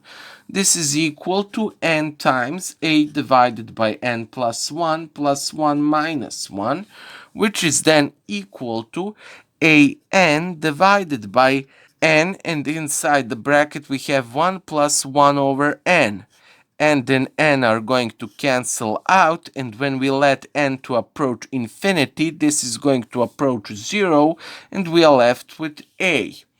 Well, that means that r, which is defined as a limit when n approaches infinity of n, an over an plus 1 minus 1, is equal to a. Just a little reminder, we have in the beginning of the example that a has to be larger than 0. So in the first case, for r which is larger than 1, we have that the series is convergent based on the Raabe's test. Now r is larger than 1, that means that a is larger than 1. The second case is for r which is smaller than 1, the series diverges. And that means that 0 has to be smaller than a, and that is smaller than 1. Now the third case is for r which is equal to 1, and in that case the Raabe's test is inconclusive. Well, that means that for a which is equal to 1, the test is inconclusive, and in that case we don't know what happens with the convergence of the series. So let's put a is equal to 1 in the series. So we have that the series becomes sum from n is equal 1 to infinity of n factorial divided by 1 plus 1 times 1 plus 2 and so on, 1 plus n. This is then equal to a sum when n goes from 1 to infinity of n factorial divided by n plus 1 times n factorial. This is then equal to a sum where n goes from 1 to infinity of 1 divided by n plus 1, and this is equal to a sum where n goes from 2 to infinity of 1 over n. And this series right here is divergent. And that is the end of this example. So the Bertrand test states that if we are given a series, sum where n goes from 1 to infinity an, and we define b as a limit when n approaches infinity of n times an divided by an plus 1 minus 1, then everything times ln of n. ln is basically a logarithm for the base e, where e is an Euler's number of n. Then we have three cases. In the first case, if b is larger than 1, the series converges. In the second case, if b is smaller than 1, the series diverges. And in third case, if b is equal to 1, the test is inconclusive. Okay, now I will show on an example how this test works. We are given a series, a sum where n goes from 1 to infinity, of 2n minus 1 double factorial divided by 2n double factorial, and everything is squared. The base of this series is 2n minus 1 double factorial divided by 2n double factorial, and everything is squared.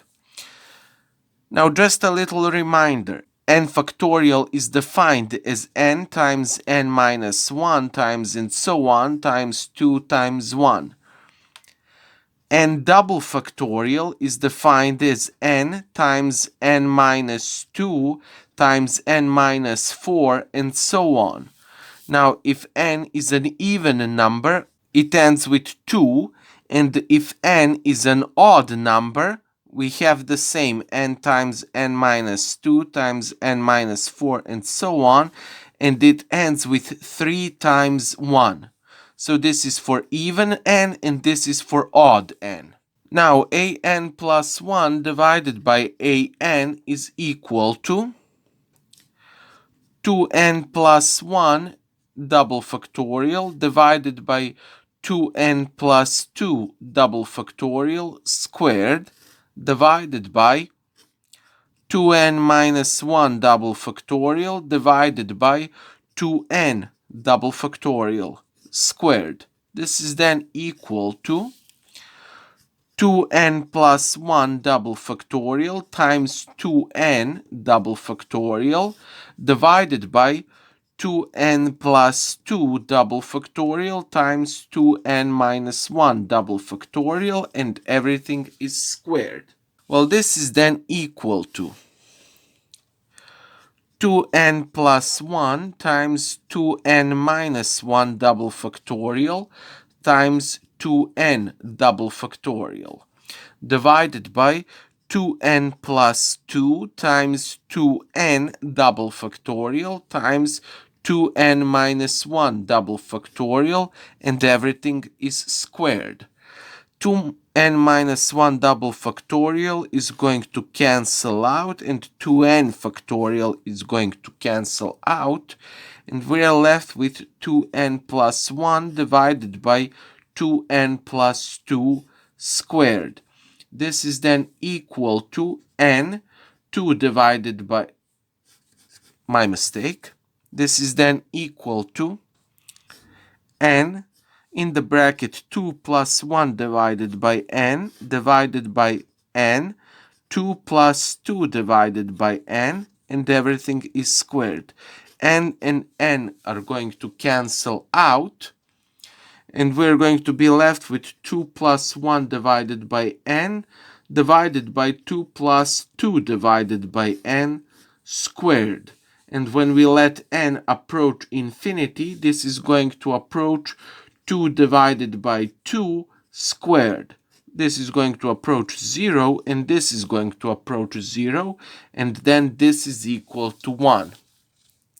Basically, d, which is defined as limit superior when n approaches infinity of absolute value an plus 1 divided by an, is equal to 1, and that means that the Alembert test is not conclusive. Now, r is defined as a limit when n approaches infinity of n times an divided by an plus 1 minus 1. an divided by an plus 1 is equal to 2n plus 2 divided by 2n plus 1, and then entire thing is squared. N times an divided by an plus 1 minus 1 is equal to n times 2n plus 2 divided by 2n plus 1 squared minus 1. This is then equal to n times 4n squared plus 8n plus 4 minus 4n squared minus 4n minus 1 divided by 4n squared plus 4n plus 1. And then this is equal to, these two are going to cancel out, and we have n times 4n plus 3 divided by 4n squared plus 4n plus 1, which is then equal to 4n squared plus 3n divided by 4n squared plus 4n plus 1. This is then equal to n squared in front of the bracket, 4 plus 3 divided by n squared in front of the bracket again, 4 plus 4 divided by n plus 1 divided by n squared. And when we let n approach infinity, these two are going to cancel out. This is going to approach 0 as well as these two, and we're left with 4 divided by 4, which is equal to 1. Well, that means that r, which is defined as limit when n approaches infinity, of n times an divided by an plus 1 minus 1 is equal to 1. Therefore, Raabe's test is not conclusive. Now we are going to use Bertrand's test. B is equal to a limit when n approaches infinity of n times an divided by an plus 1 minus 1 from everything, and then times ln of n. N times an divided by an plus 1 minus 1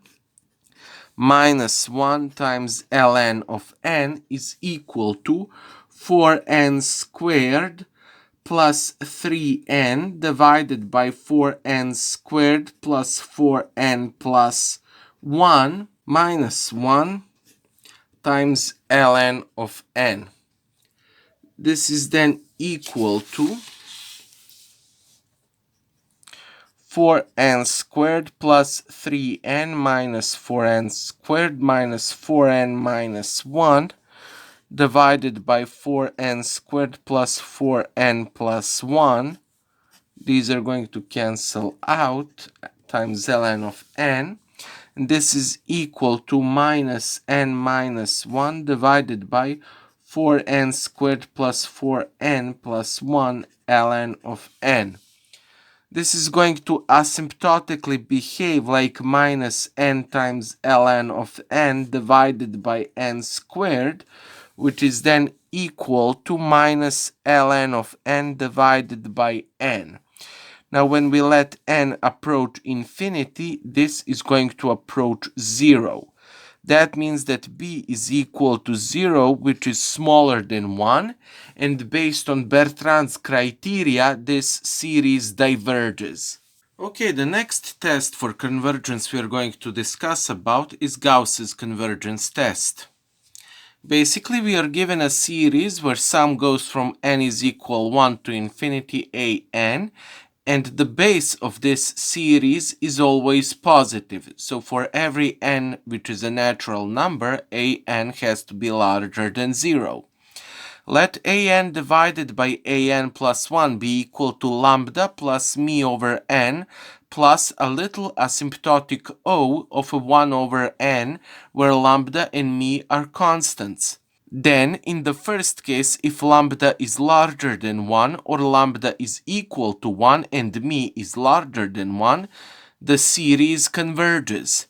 And in the second case, if lambda is smaller than 1 or lambda is equal to 1 and me is smaller or equal to 1, the series diverges.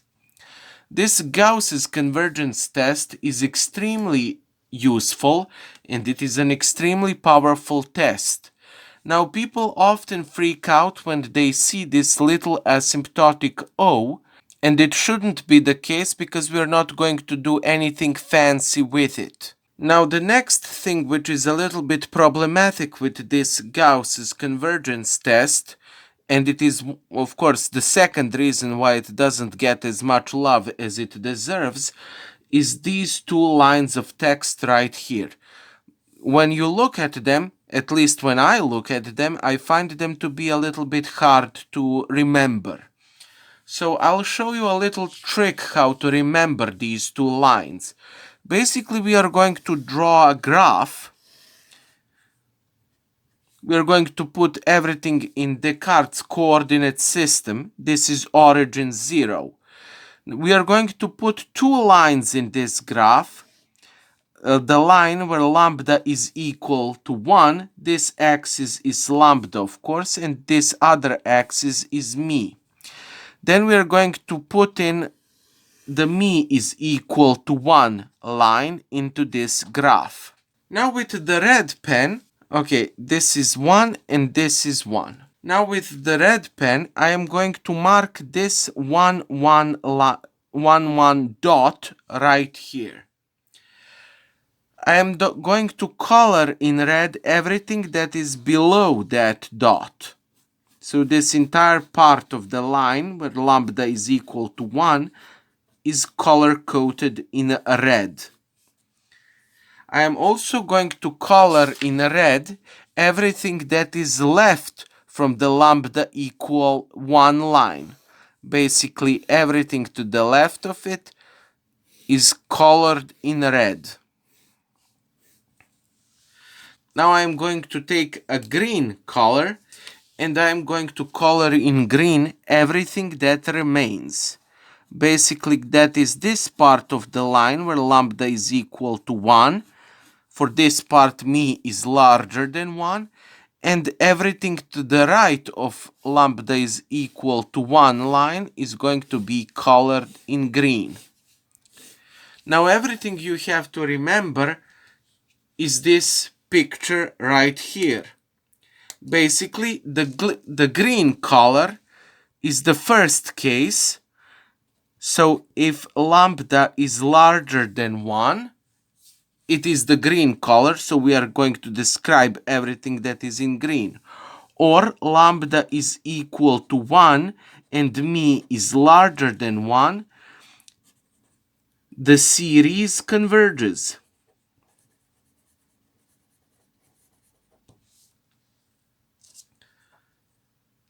Now we are going to take the red pen and describe everything that is red on this picture.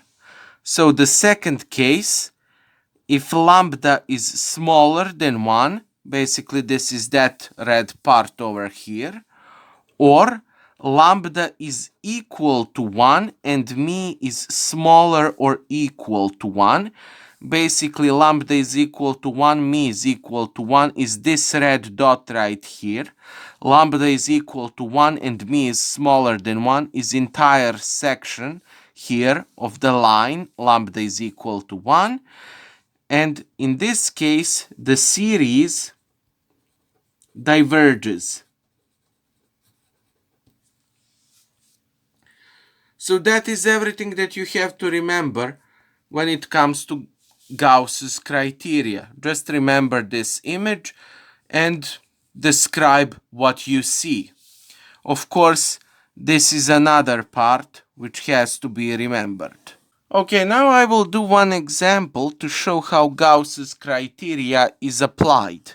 We are given a series where sum goes from 1 to infinity of 2n factorial to the power p divided by 2n plus 1 factorial times n plus 1 to the power q.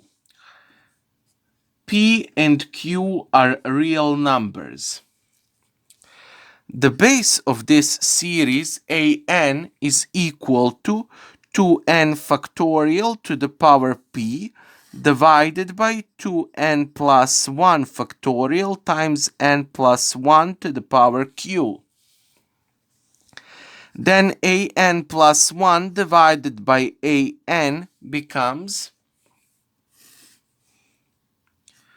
2n plus 1 factorial to the power p divided by 2 in brackets n plus 1 factorial times n plus 1 to the power q divided by 2n factorial to the power p divided by 2n plus 1 factorial times n plus 1 to the power q, which is then equal to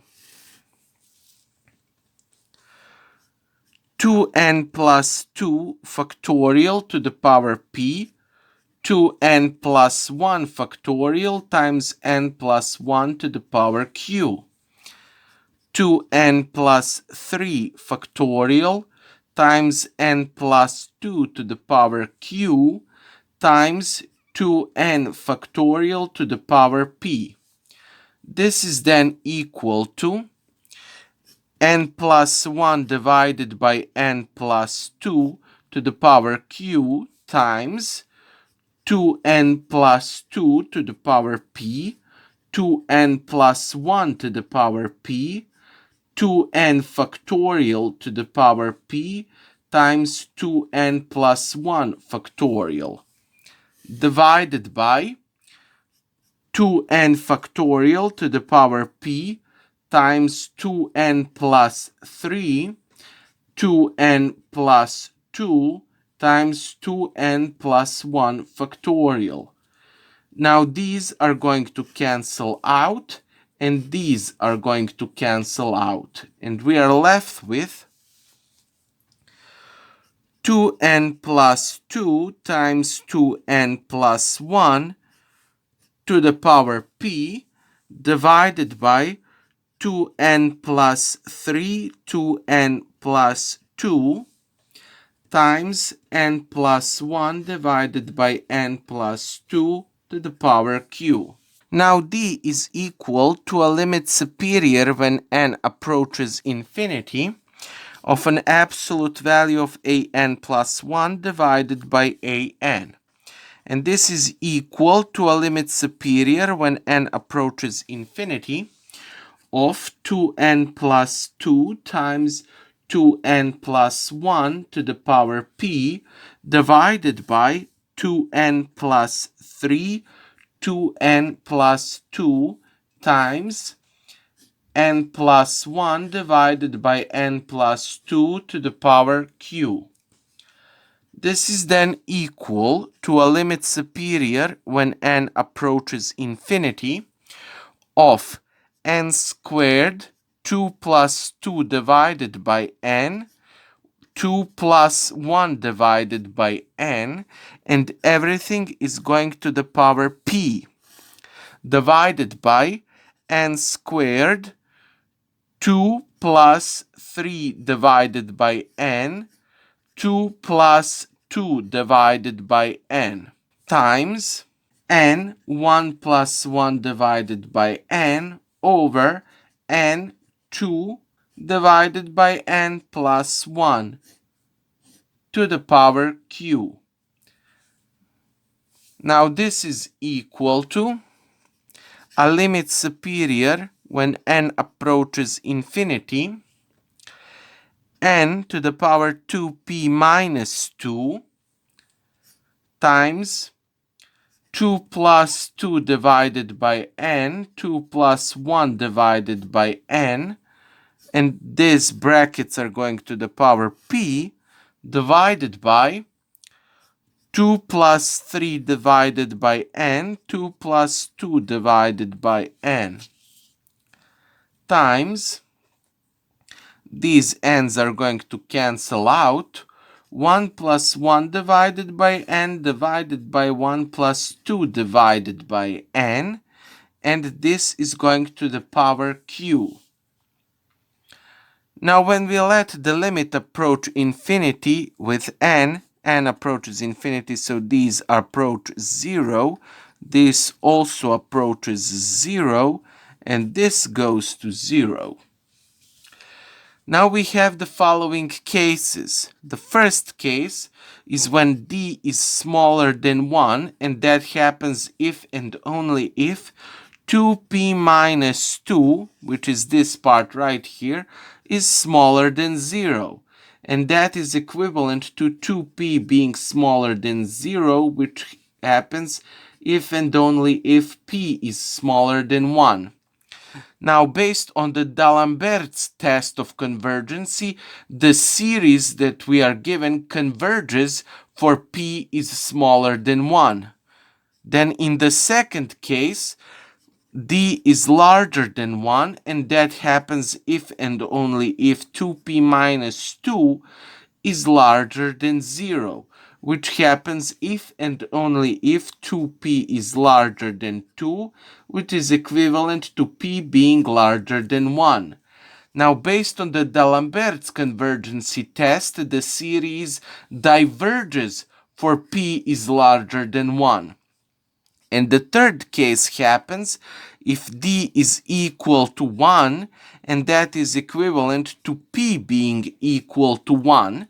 And in this case, the D'Alembert test is not conclusive. Now we get that an plus 1 divided by an is equal to 2n plus 2, 2n plus 1, everything goes to the power p, divided by 2n plus 3, 2n plus 2 times n plus 1 divided by n plus 2 to the power q. Now for p, which is equal to 1, we get the following.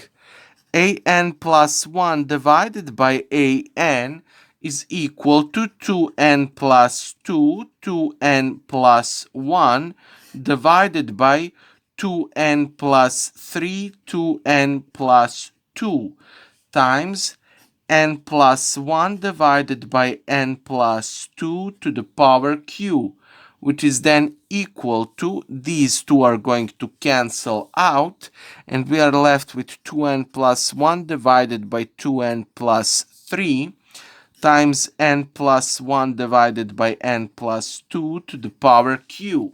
Now therefore, an divided by an plus 1 is equal to 2n plus 3 divided by 2n plus 1 times n plus 2 divided by n plus 1 to the power q.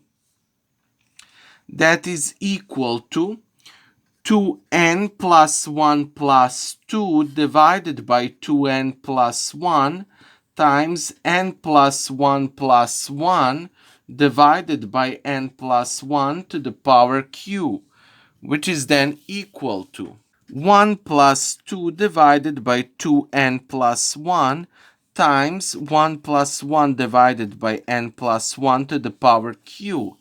And this asymptotically behaves like 1 plus 1 divided by n times 1 plus 1 over n to the power q, which is then equal to 1 plus 1 over n to the power q plus 1. Now just a little reminder, the Taylor's series for the function f was defined as a sum when n goes from 0 to infinity of f nth derivative in the dot x0 divided by n factorial times x minus x0 to the power n.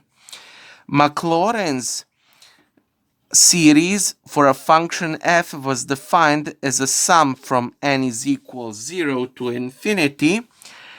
We are going to take nth derivative of a function f in the dot 0 divided by n factorial times x to the power n.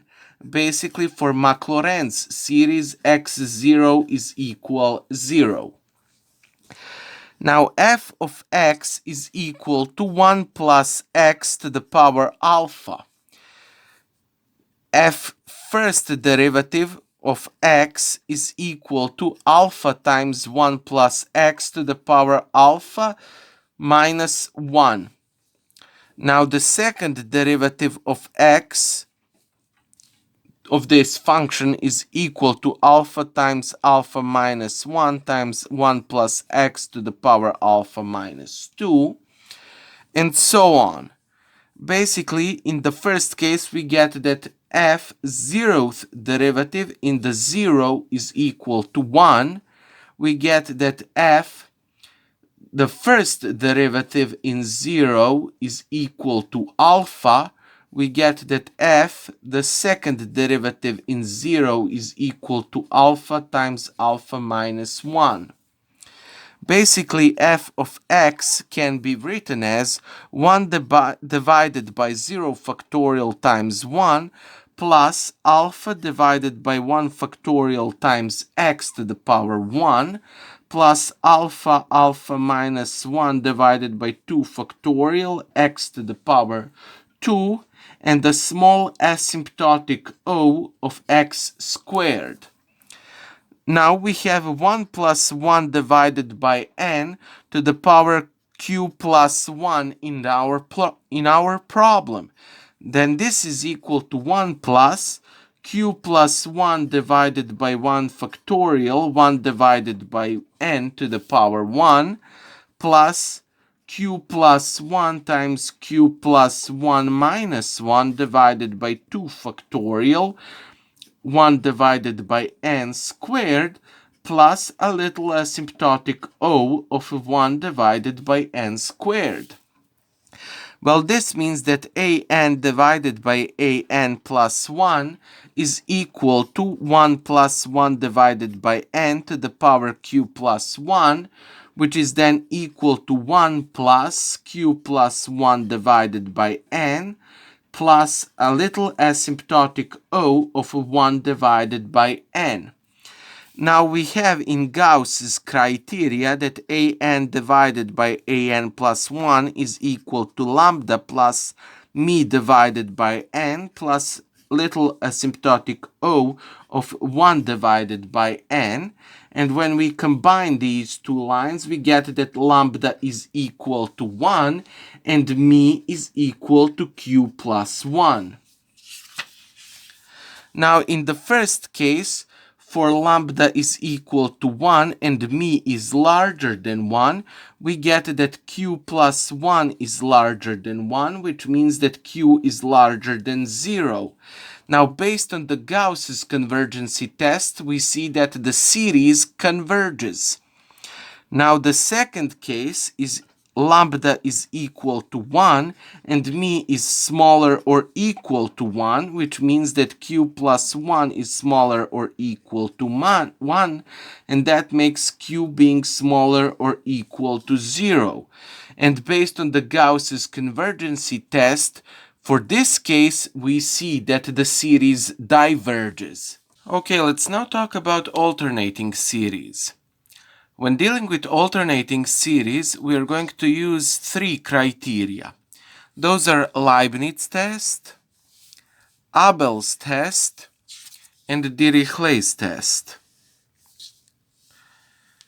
Now, in Leibniz Test, a series where a sum goes from n is equal 1 to infinity of minus 1 to the nth power of absolute value of an converges if absolute values of its base form a sequence which monotonically converges to 0. In Abel's test, a series, sum where n goes from 1 to infinity, an, bn, converges if the series where sum goes from n is equal 1 to infinity, an converges, and the sequence bn where n is a natural number is monotone and bounded. Now in Dirichlet's test, a series where sum goes from n is equal 1 to infinity, an, bn is convergent if a sequence of partial sums Sn, which is equal to a series sum k goes from 1 to n, ak, is bounded, and the sequence bn, where n is a natural number, monotonically converges to 0. And this is the complete theory we are going to use to test alternating series. Now, these tests should be remembered by heart, especially if you have a test soon.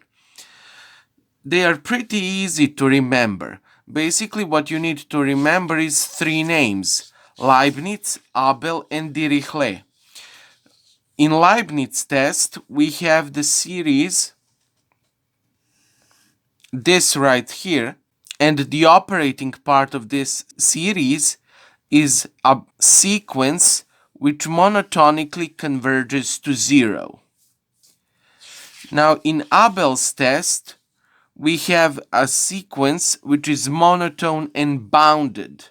Here we have converges to 0, here we have bounded. Monotone is the same in both tests. In Dirichlet's test, monotonically, monotone stays and converges to 0. Basically, Leibniz test has convergence to 0. Dirichlet test has convergence to 0. The only difference is bounded right here in the Abel's test. So they are pretty easy to remember. Of course, when dealing with a Dirichlet test, what you have to remember is that it has a sequence of partial sums which is bounded, and that part in Abel's test is replaced by the series which converges. How these tests are applied on series. We are given a series where sum goes from when n is equal 1 to infinity, minus 1 to the power n plus 1 divided by n to the power alpha.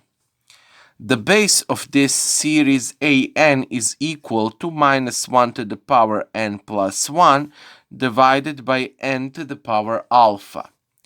Well, that means that an under the absolute value is equal to 1 over n to the power alpha.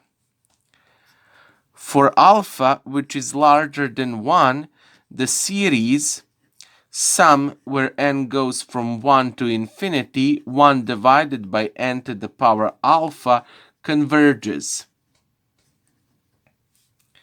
Well, that means that the series sum where n goes from 1 to infinity minus 1 to the power n plus 1 divided by n to the power alpha absolutely converges.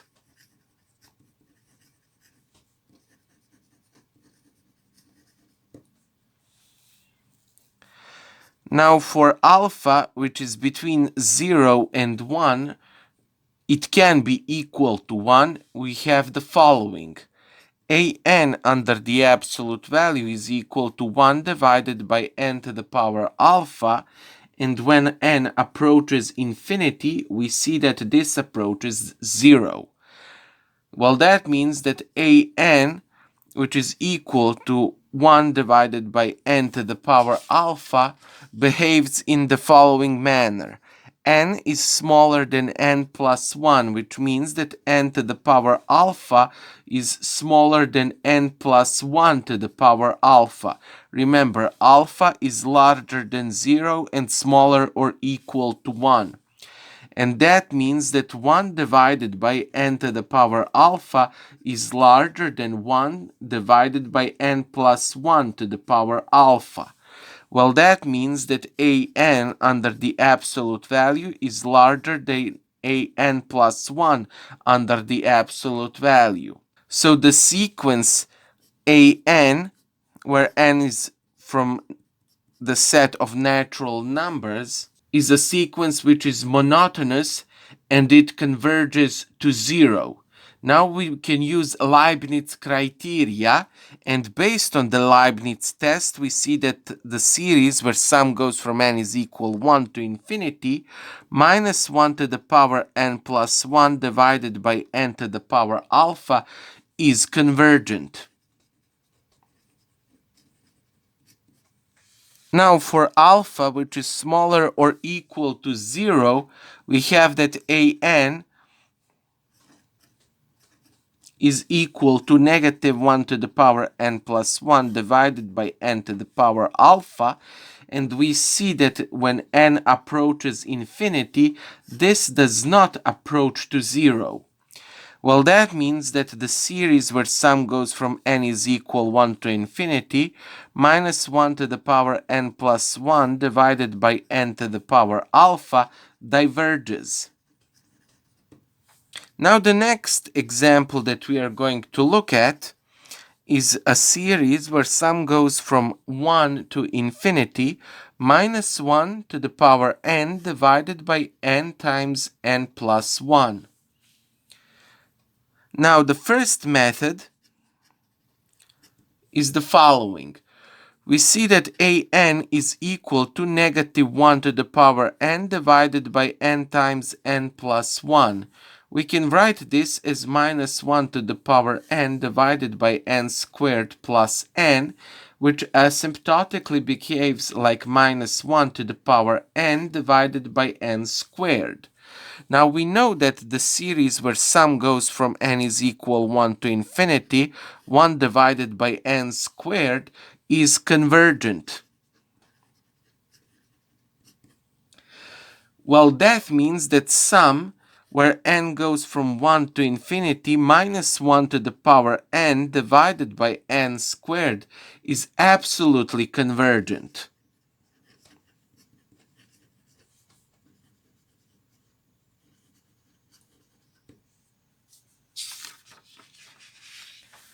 Well, that means that the sum where n is equal to 1 to infinity minus 1 to the power n divided by n times n plus 1 is absolutely convergent.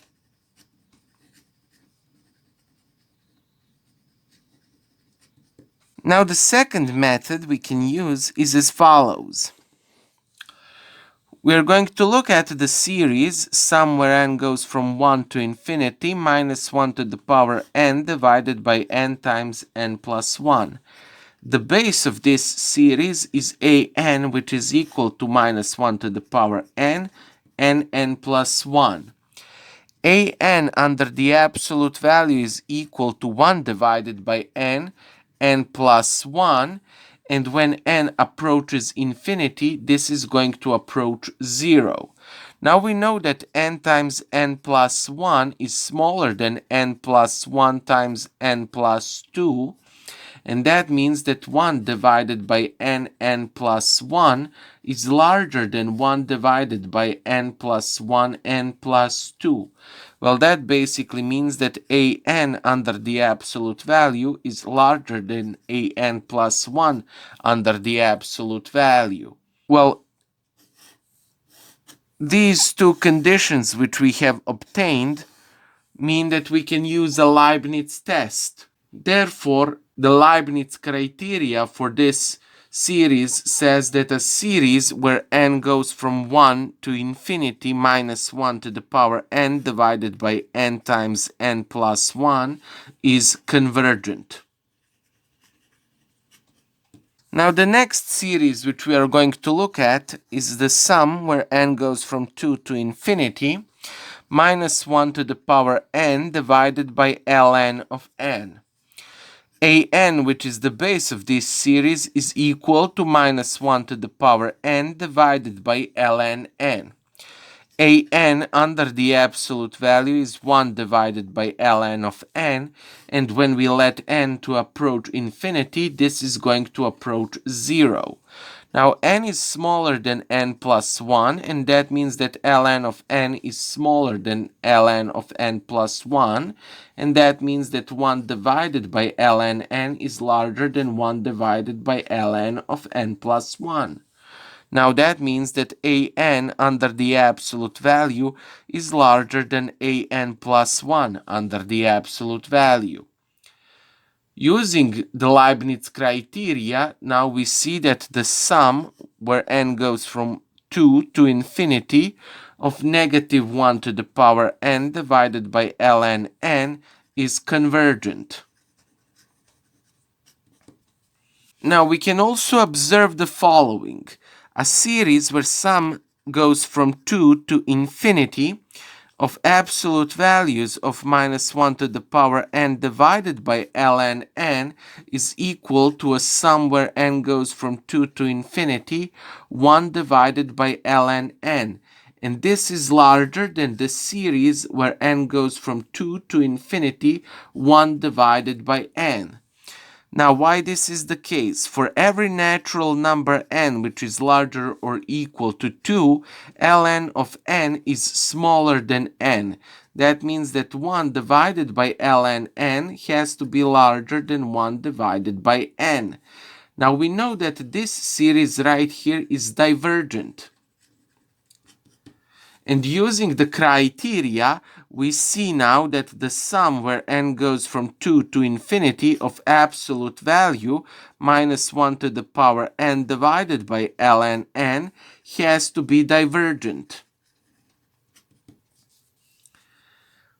Well, that means that the series where n goes from 2 to infinity minus 1 to the power n divided by ln n conditionally converges.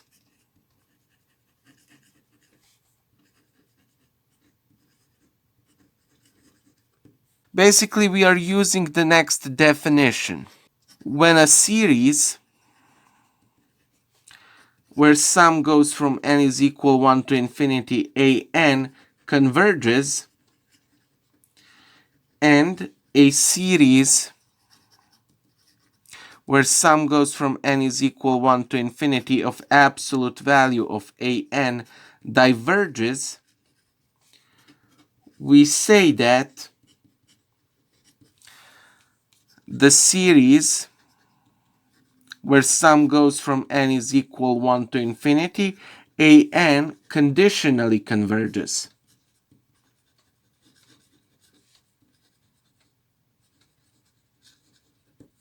The next example which we are going to look at is the series where sum goes from n is equal 1 to infinity of minus 1 to the power n plus 1 n cubed divided by 2 to the power n.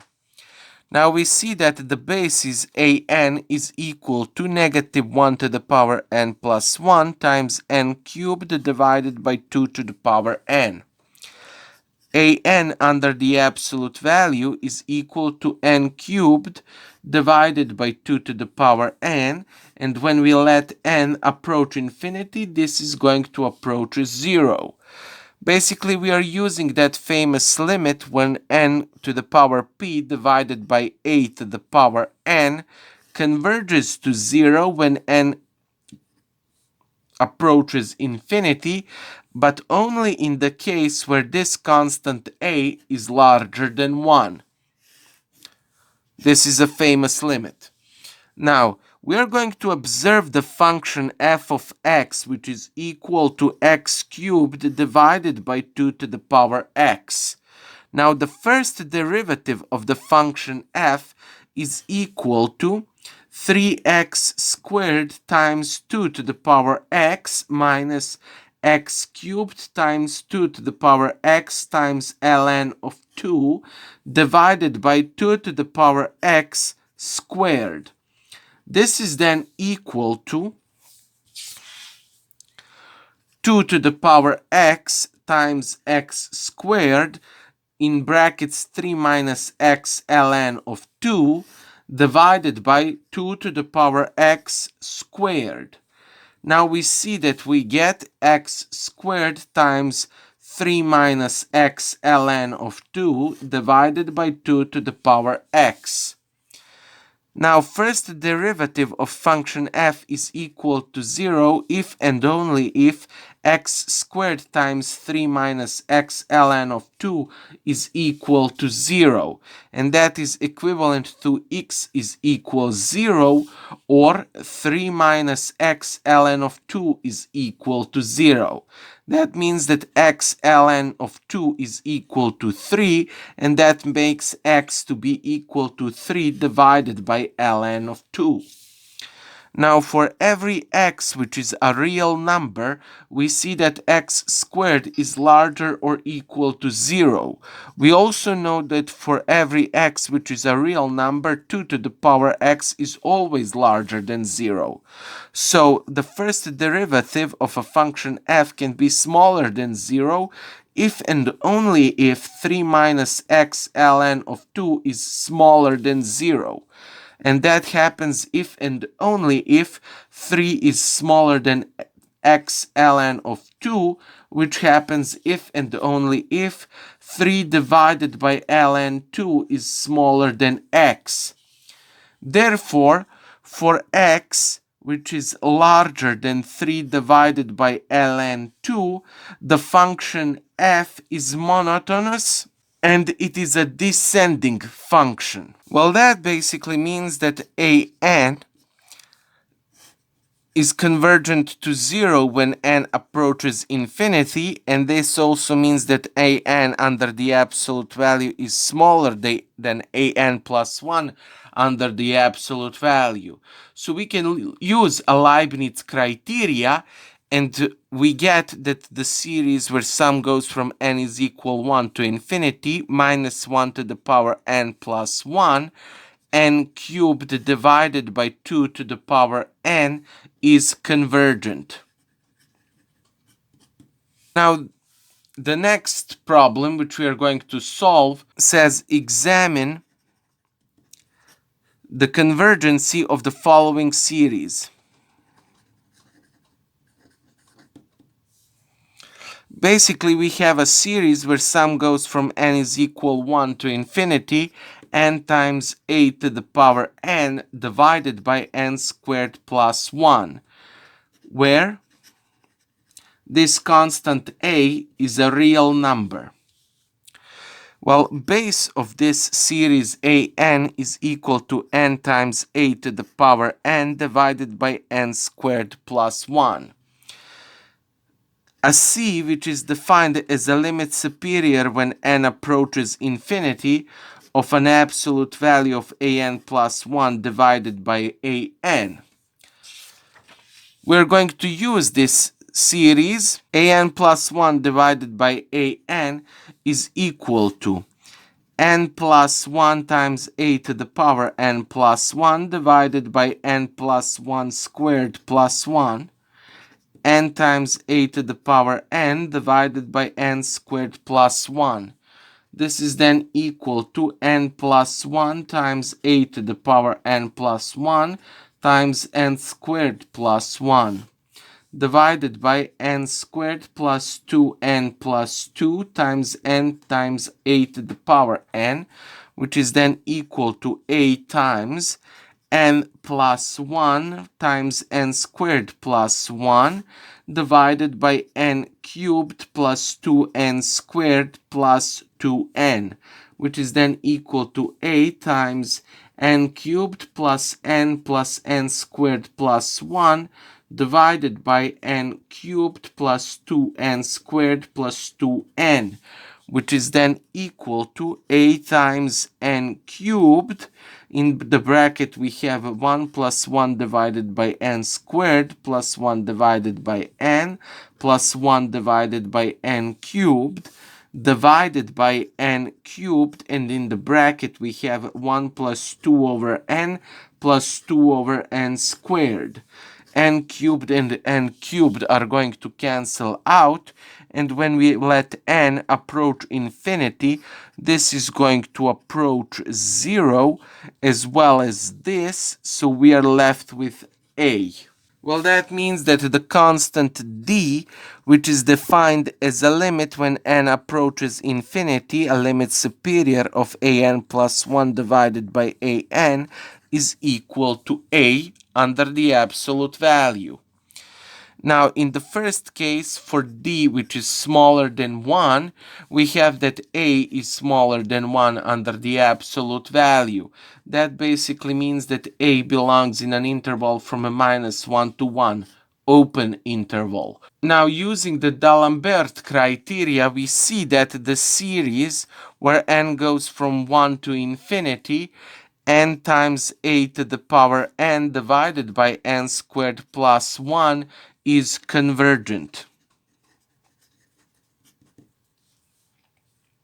Now the second case is for d, which is larger than 1, and in this case we see that a has to be larger than 1. Well, that means that a has to be inside an interval from minus infinity to negative 1, union from 1 to plus infinity. Now, using the D'Alembert criteria, we see that the series where n goes from 1 to infinity, n times a to the power n divided by n squared plus 1 is divergent. The third case we have is for d, which is equal to 1. We see that a under the absolute value is equal to 1, so we see that a is 1 or a is equal to negative 1. The D'Alembert test is inconclusive in this case. So we are going to say for a is equal to 1, we get the following. sum where n goes from 1 to infinity, n times a to the power n divided by n squared plus 1 becomes the sum n is equal 1 to infinity n divided by n squared plus 1. The base of this sum an is equal to n divided by n squared plus 1, and that asymptotically behaves as n divided by n squared, which is equal to 1 divided by n. We know that the sum where n goes from 1 to infinity, 1 divided by n, is divergent. Therefore, we see that the series where n goes from 1 to infinity, n times a to the power n divided by n squared plus 1 is divergent for a which is equal to 1. Now, in the second case, for a which is equal to negative 1, we have the following. Our series becomes a sum where n goes from 1 to infinity, n times a to the power n divided by n squared plus 1, and that is equal to the series where sum goes from n is equal 1 to infinity, n times minus 1 to the power n divided by n squared plus 1. Now, an, which is the base of this series, is negative 1 to the power n times n divided by n squared plus 1, and under the absolute value, an is equal to n divided by n squared plus 1. When we let n approach infinity, this is going to approach 0. If we observe the function f of x, which is defined as x divided by x squared plus 1, we are going to see that the first derivative of this function f is equal to x squared plus 1 minus x times 2x divided by x squared plus 1 everything squared, which is then equal to negative x squared plus 1 divided by x squared plus 1 squared. Now, first derivative of the function f is equal to 0 if and only if negative x squared plus 1 is equal to 0, and that is equivalent to x squared being equal to 1. This is then equivalent to x being equal to 1 or x being equal to negative 1. Basically, we have this situation, negative 1 and 1, and a is equal to negative 1. So we have this look of a parabola. This part is going to be negative, this is positive, and this is again negative. We are dealing with n's, which are natural numbers, because they count the members of this series. So when we observe a function f defined like this, we are going to observe it only on domain where x is larger or equal to 1. Everything else doesn't concern us. Basically, for x, which is larger or equal to 1, we have the following situation. The function f is monotonous and it is descending. Well, that means that the sequence an under the absolute value, where n is a natural number, is monotonous and it is descending. We also had that an under the absolute value approaches 0 when n approaches infinity, so this sequence is also convergent. Now we can use the Leibnitz test, and that test is going to give us a result that the sum where n goes from 1 to infinity, n times minus 1 to the power n divided by n squared plus 1 is convergent. Now, what we can also observe is that the sum where n goes from 1 to infinity of absolute value n times minus 1 to the power n divided by n squared plus 1 is equal to a sum where n goes from 1 to infinity n divided by n squared plus 1. Of course, an is equal to n divided by n squared plus 1, which asymptotically behaves as n divided by n squared, and that is equal to 1 divided by n. we know that the series where n goes from 1 to infinity, 1 divided by n, is divergent. Now that means that the series where n goes from 1 to infinity of absolute value n times minus 1 to the power n divided by n squared plus 1 is divergent. Now in this case we have that the series where sum goes from n is equal 1 to infinity of n times minus 1 to the power n divided by n squared plus 1 conditionally converges.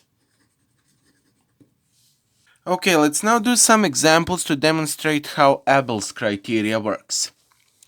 Now the next problem is using Abel's criteria.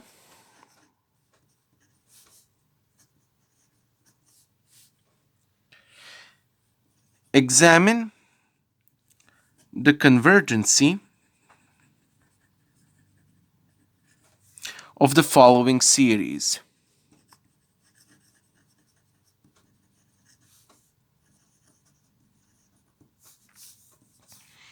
And the first series which we are going to discuss is the sum goes from n is equal 1 to infinity minus 1 to the power n, 1 plus 1 divided by n to the power n, tangents of 1 divided by n. Just a little reminder, function tangents of x is defined as sinus of x divided by cosinus of x. And depending on which literature you use, you can see it written as tangents of x as tg or tan of x as tan. We are going to use Abel's test on this series, so let's say that let an be equal to negative 1 to the power n times tangents of 1 divided by n, and we are going to observe bn as 1 plus 1 divided by n to the power n. So what we need to see is whether the sum where n goes from 1 to infinity minus 1 to the power n tangents of 1 divided by n converges. We have to examine this first. So an under the absolute value is equal to negative 1 to the power n tangents of 1 divided by n under the absolute value, and this is equal to tangents of 1 divided by n.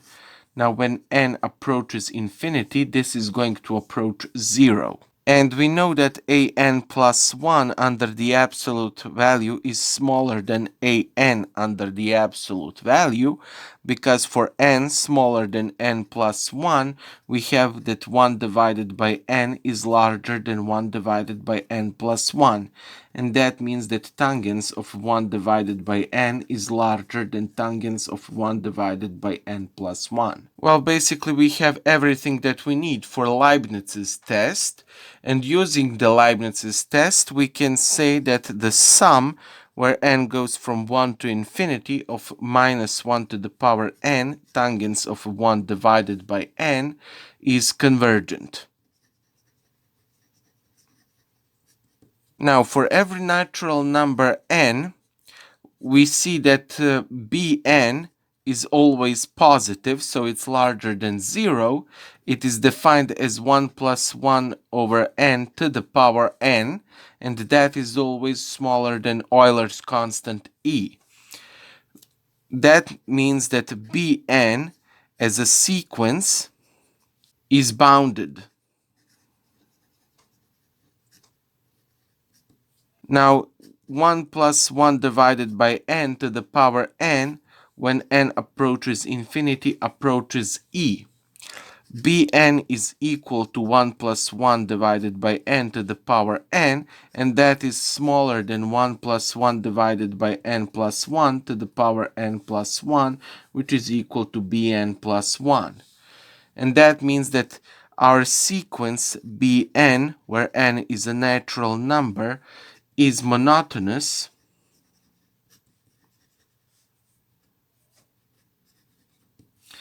and it is also bounded. Well, now we can use Abel's criteria, and we see that the sum where n goes from 1 to infinity minus 1 to the power n, 1 plus 1 divided by n to the power n, tangents of 1 divided by n, converges.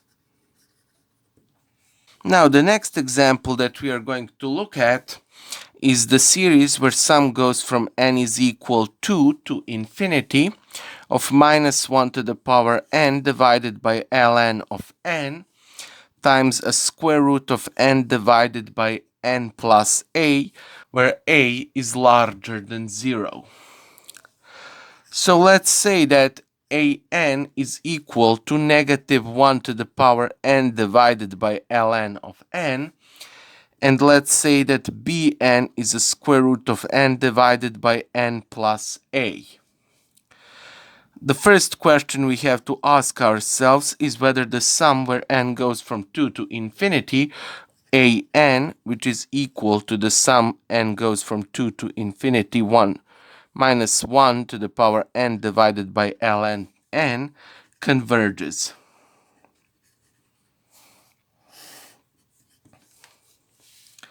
Well, an under the absolute value is equal to negative 1 to the power n divided by ln n under the absolute value, which is equal to 1 divided by ln n. And when n approaches infinity, this is going to approach 0. N is smaller than n plus 1, and that means that ln of n is smaller than ln of n plus 1. Well, that means that 1 divided by ln of n is larger than 1 divided by ln of n plus 1.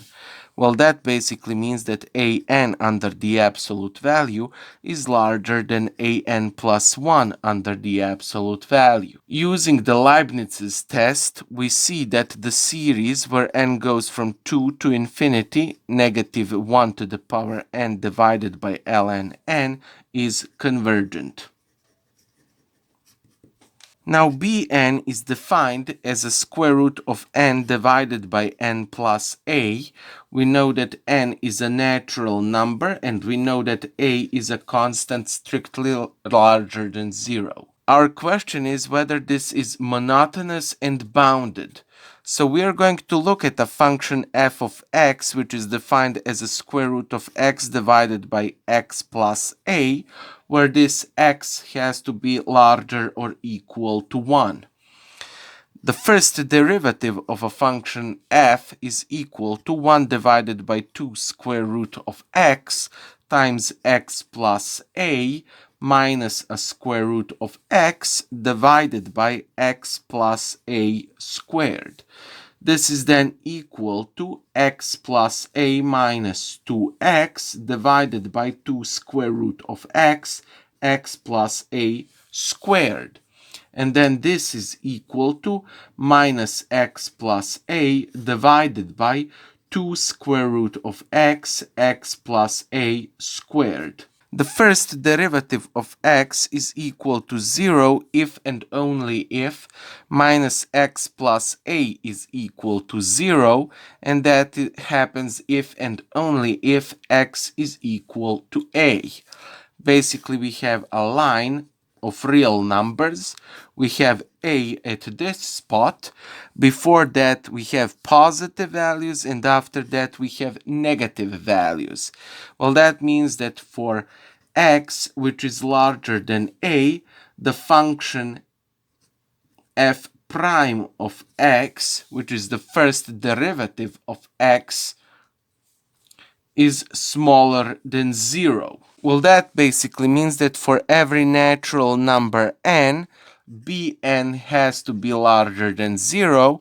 For every x larger than 0, f of x, which is equal to a square root of x divided by x plus a, is smaller or equal than square root of a divided by a plus a.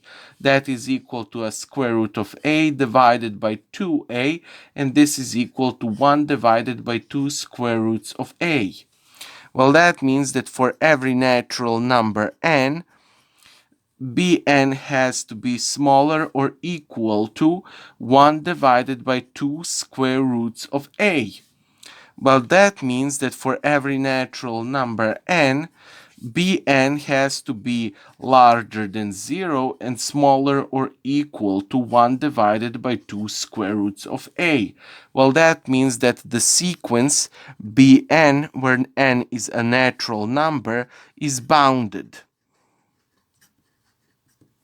We also know that the sequence Bn, where the n is natural number, is monotonous.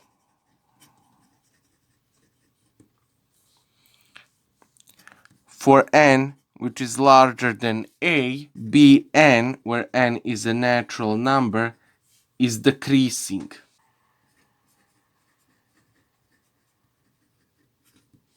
Therefore, we can use the Abel's test, and based on the Abel's test, we see that the series where sum goes from n is equal to infinity, minus 1 to the power n divided by ln of n, times a square root of n divided by n plus a, is convergent. In the next problem, we are going to look at the series where sum goes from 2 to infinity, minus 1 to the power n minus 1 divided by n times ln of n. So let an be defined as negative 1 to the power n divided by ln of n, and Bn is defined as n minus 1 divided by n. Well, an under the absolute value is equal to negative 1 to the power n divided by ln n under the absolute value, which is equal to 1 divided by ln n. And when n approaches infinity, this is going to approach 0. N is smaller than n plus 1, that means that ln of n is smaller than ln of n plus 1, and that means that 1 divided by ln n is larger than 1 divided by ln of n plus 1. That means that an under the absolute value is larger than an plus 1 under the absolute value. Now, based on the Leibnitz test, we can see that sum, where n goes from 2 to infinity, negative 1 to the power n divided by ln n, converges. We have that Bn is defined as n minus 1 divided by n for all natural numbers n. For every natural number n, we see that 0 is smaller or equal to Bn, which is equal to n minus 1 divided by n. And this can be written as 1 minus 1 divided by n, and that is smaller than 1, always. Therefore, the sequence Bn, where n is a natural number, is bounded. Now n is smaller than n plus 1, and that means that 1 divided by n is larger than 1 divided by n plus 1. Well, that means that negative 1 divided by n is smaller than a negative 1 divided by n plus 1. And that means that 1 minus 1 divided by n is smaller than 1 minus 1 divided by n plus 1. And that means that Bn is smaller than Bn plus 1. Well, that means that the sequence Bn, where n is a natural number, is monotonous.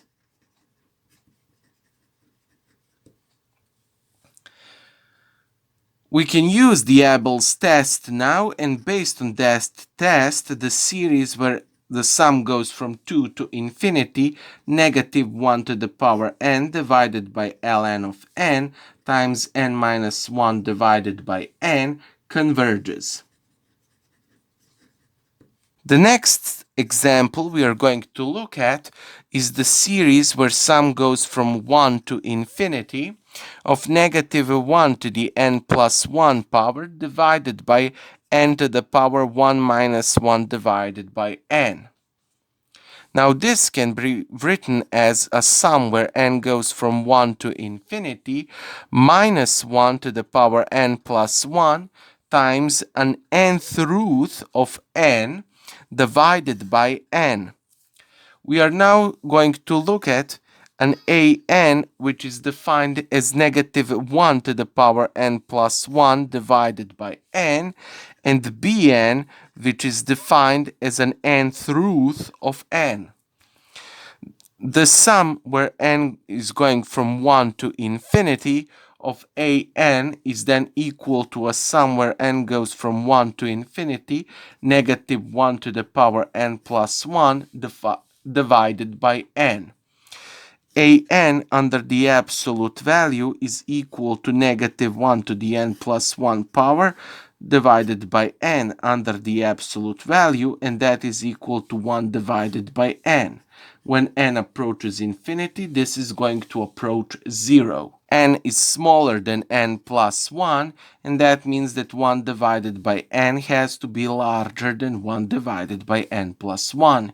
Well, that means that an under the absolute value is larger than an plus 1 under the absolute value. Well, that means that we can use a Leibnitz test, and based on that test, we see that the series where sum goes from 1 to infinity of negative 1 to the power n plus 1 divided by n converges. Now we are going to look at the sequence Bn, which is defined as an nth root of n.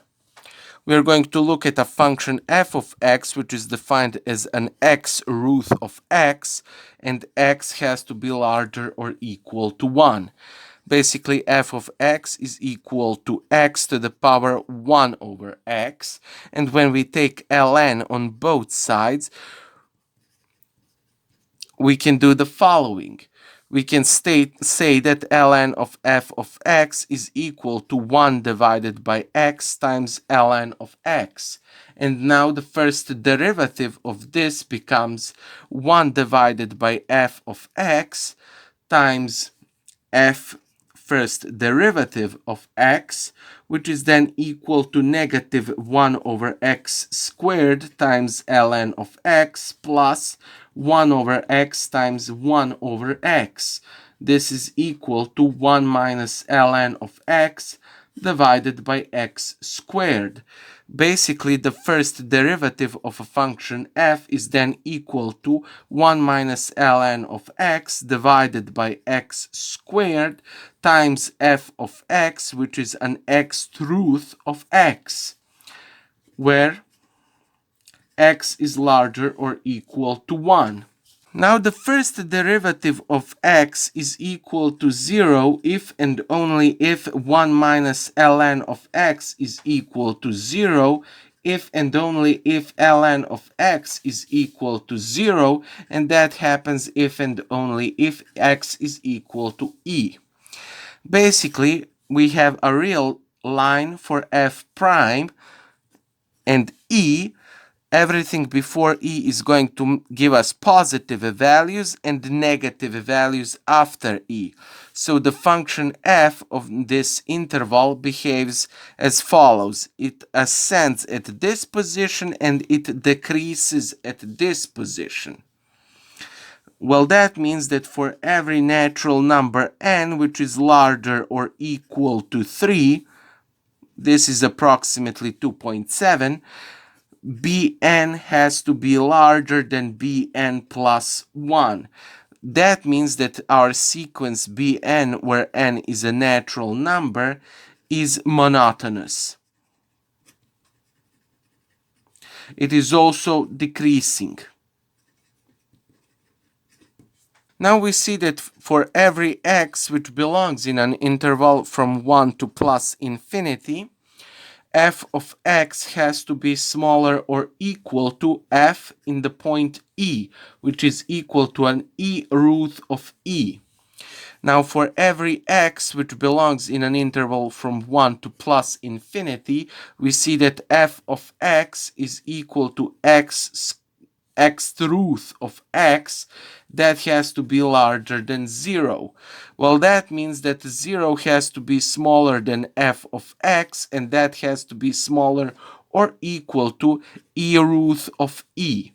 Well, that means that our sequence Bn, where n is a natural number, is bounded. Now we can use the Abel's test, and when we use it, we get the series when n goes from 1 to infinity, negative 1 to the n plus 1 power divided by n to the power of 1 minus 1 over n converges.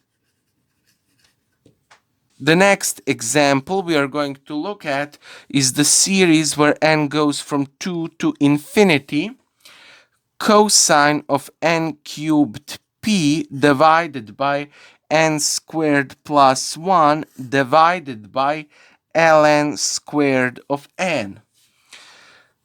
Cosine of n cubed p divided by n squared plus 1 is equal to a cosine of n cubed p plus np minus np divided by n squared plus 1. And then this is equal to a cosine of np, and in the bracket we have n squared plus 1 minus 1 divided by n squared plus 1. This is then equal to a cosine of 1 minus 1 divided by n squared plus 1 times np. And this is equal to a cosine of np minus np divided by n squared plus 1.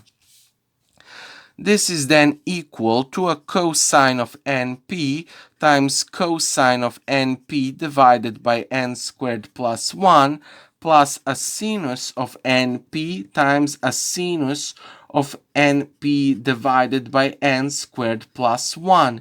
This is then equal to, this is negative 1 to the power n, and sinus of np is always going to be 0, so we are dealing with minus 1 to the power n times a cosine of np divided by n squared plus 1. Well, that means that our series becomes a sum where n goes from 2 to infinity, cosine of n cubed p divided by n squared plus 1 divided by ln squared of n, equal to a series where sum goes from 2 to infinity of negative 1 to the power n cosine of np divided by n squared plus 1 divided by ln squared of n.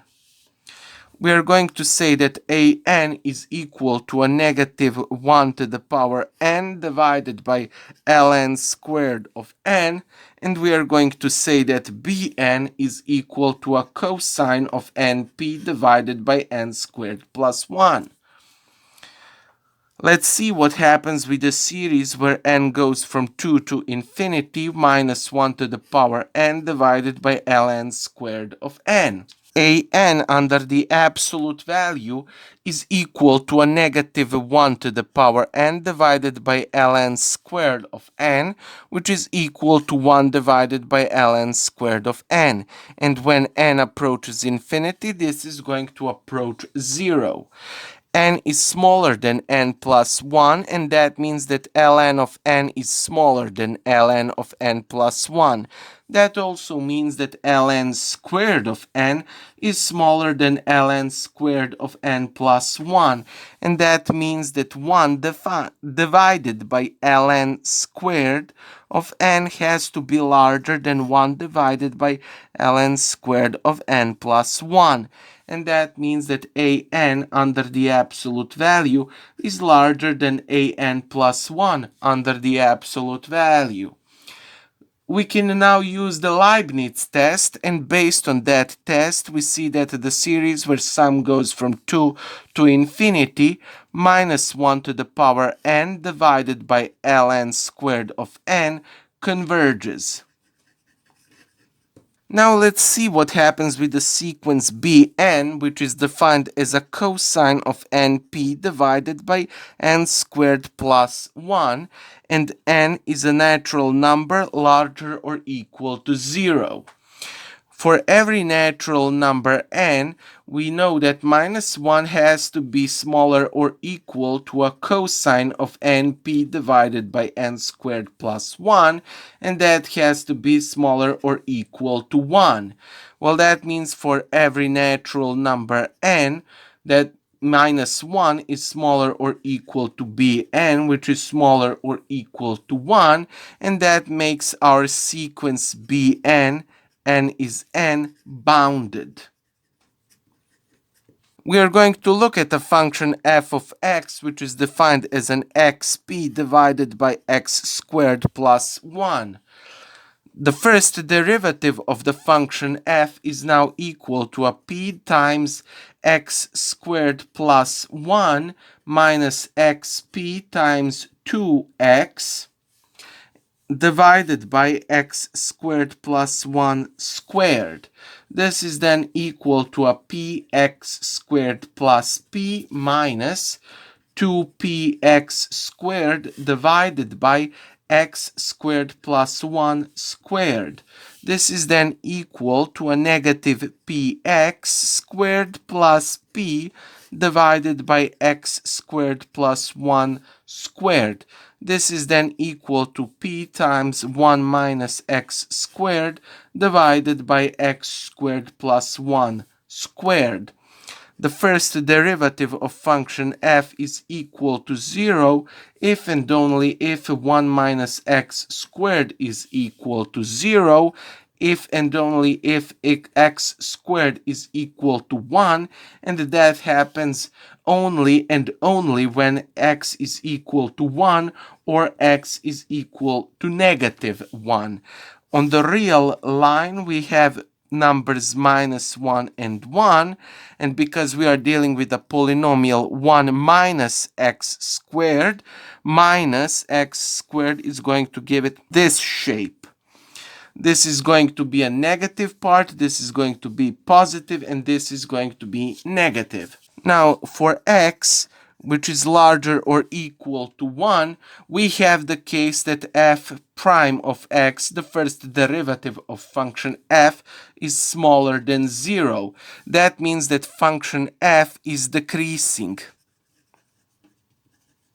Now, f of 1 is equal to p half, and that is a maximum value of a function f on an interval 1 to plus infinity. Now we are going to look at a graph. This is dot 1 and this is p half. This is the graph of a function y is equal to a cosine of x. Of course, I don't need anything else from this graph. And we see that the function f decreases on 1 to plus infinity. We are going to define a function g of x as a cosine of f of x. And now that means that the function g is increasing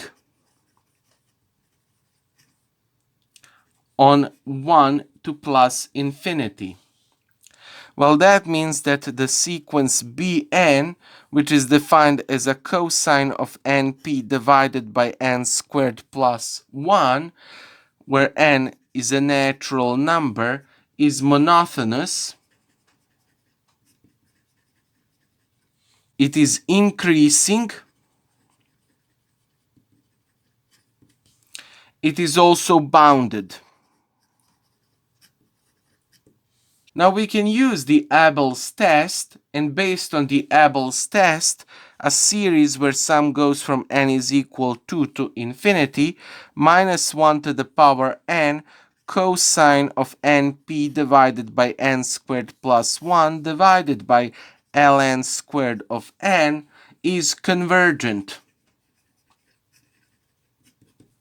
Just a little reminder, this series was equal to a sum where n goes from 2 to infinity, a cosine np divided by n squared plus 1, n is cubed, divided by ln square of n. And this is the series which we started with. So that is the answer. It is a convergent series. Now I will demonstrate how Dirichlet's criteria works on some examples. So the problem is, using Dirichlet's criteria,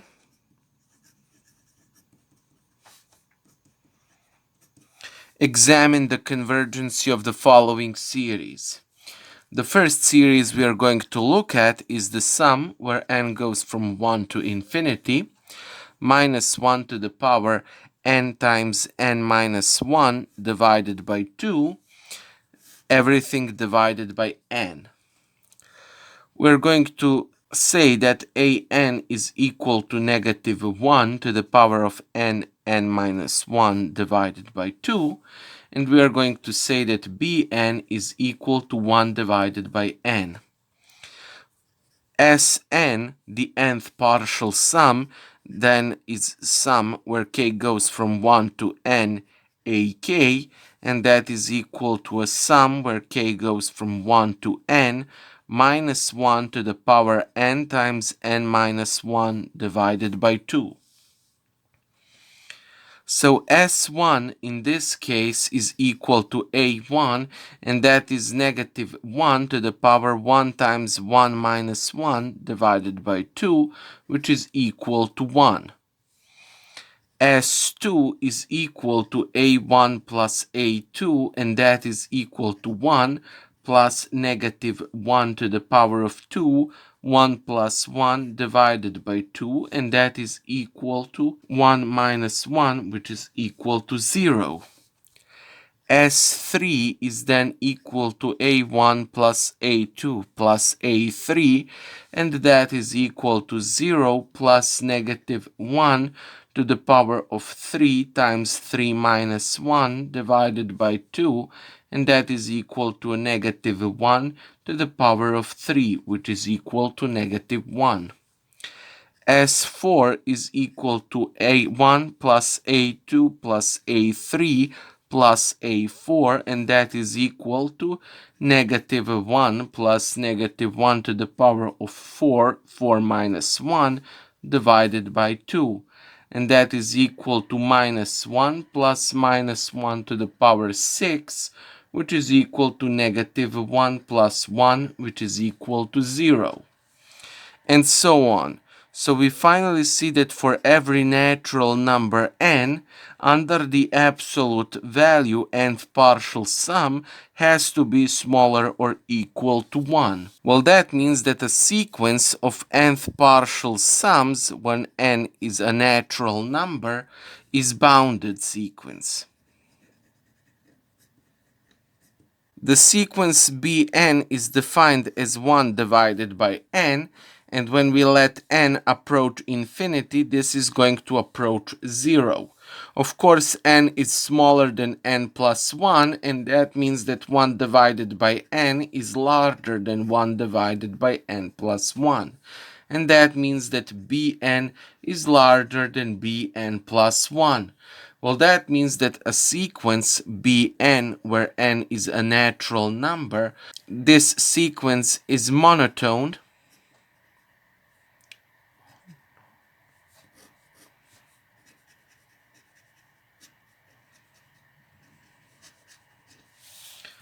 monotonically converges to 0. Now we can apply Dirichlet test on this series, and we finally get that our series where sum goes from n is equal 1 to infinity, negative 1 to the power n plus 1 divided by 2 divided by n, is convergent.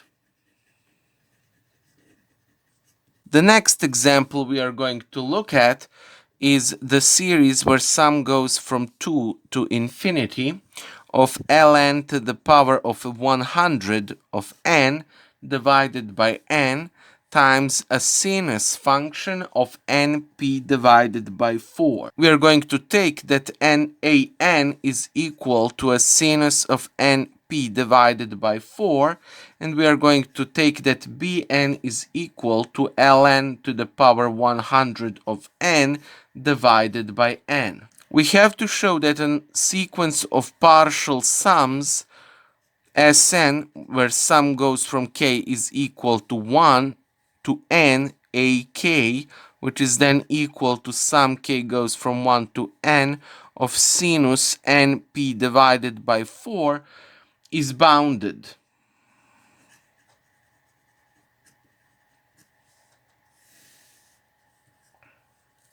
We also have to show that the sequence Bn, where Bn is defined as an ln to the power 100 of n divided by n, and of course n is larger or equal to 2, is a monotone sequence and that it converges to 0.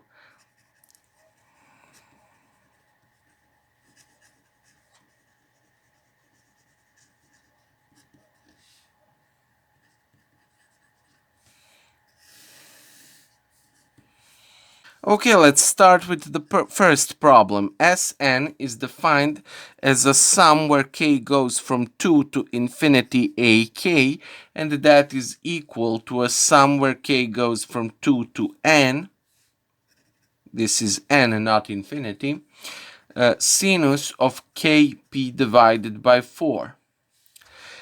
Sn is then equal to a sinus of 2p divided by 4 plus sinus of 3p divided by 4 plus and so on sinus of np divided by 4.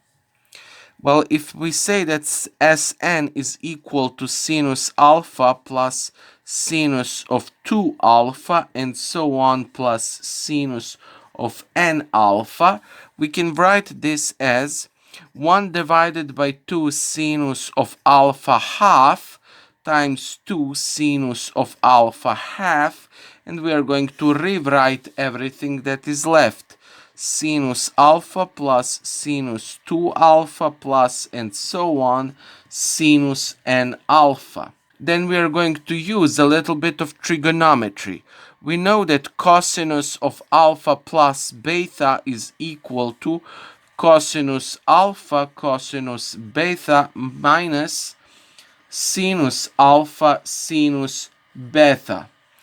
Cosinus of alpha minus beta is equal to a cosinus alpha cosinus beta plus sinus alpha sinus beta. When we add these two together, we are going to get that cosinus of alpha plus beta plus cosinus of alpha minus beta is equal to 2 cosinus alpha cosinus beta. And of course, if we subtract these two, we are going to get that cosinus of alpha plus beta minus cosinus of alpha minus beta is equal to minus 2 sinus alpha sinus beta. We are dealing with sinus, so we are going to take this equation and apply it in this step right here. So we are going to be left with Sn is then going to be equal to 1 divided by 2 sinus of alpha half times, and in bracket we have cosinus of alpha half minus alpha minus cosinus of alpha half plus alpha. Then we're going to have plus cosinus of alpha half minus 2 alpha minus cosinus of alpha half plus 2 alpha plus and so on cosinus of alpha half minus n alpha minus cosinus of alpha half plus n alpha. This is then going to be equal to 1 divided by 2 sinus of alpha half times cosinus of alpha half. Cosinus is an even function, so cosinus of minus x is equal to a cosinus of x. We are going to apply this in all of the terms.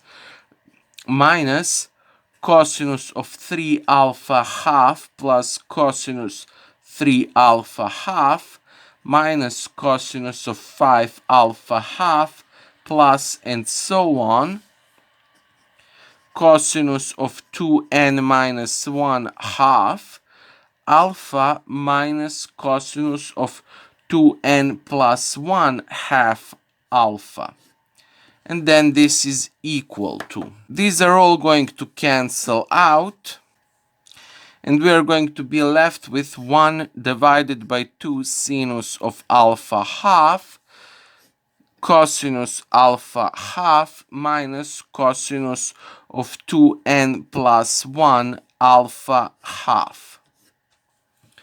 Now, under the absolute value, nth partial sum is going to be equal to an absolute value of sinus 2p divided by 4 plus sinus 3p divided by 4 plus and so on sinus np divided by 4. This is going to be smaller or equal to a sinus of p divided by 4 plus sinus of 2p divided by 4 plus sinus of 3p divided by 4 plus and so on sinus of np divided by 4. This is then going to be equal to an absolute value of 1 over 2 times sinus of p over 8 inside the bracket cosinus of p over 8 minus cosinus of 2n plus 1 p over 8. Close the absolute value. And this is smaller or equal to cosinus of p over 8 under the absolute value plus cosinus of 2n plus 1 p divided by 8 under the absolute value 2 times, and under the absolute value we have sinus of p divided by 8. This is smaller or equal to 1 plus 1 divided by 2 times sinus of p divided by 8, and this is equal to 1 over sinus of p divided by 8. Well, that means that a sequence of nth partial sums where n is a natural number and n has to be larger or equal to is bounded. Now I have to show that a sequence Bn, which is defined as ln to the power 100 of n divided by n, for n larger or equal to 2, monotonically converges to 0.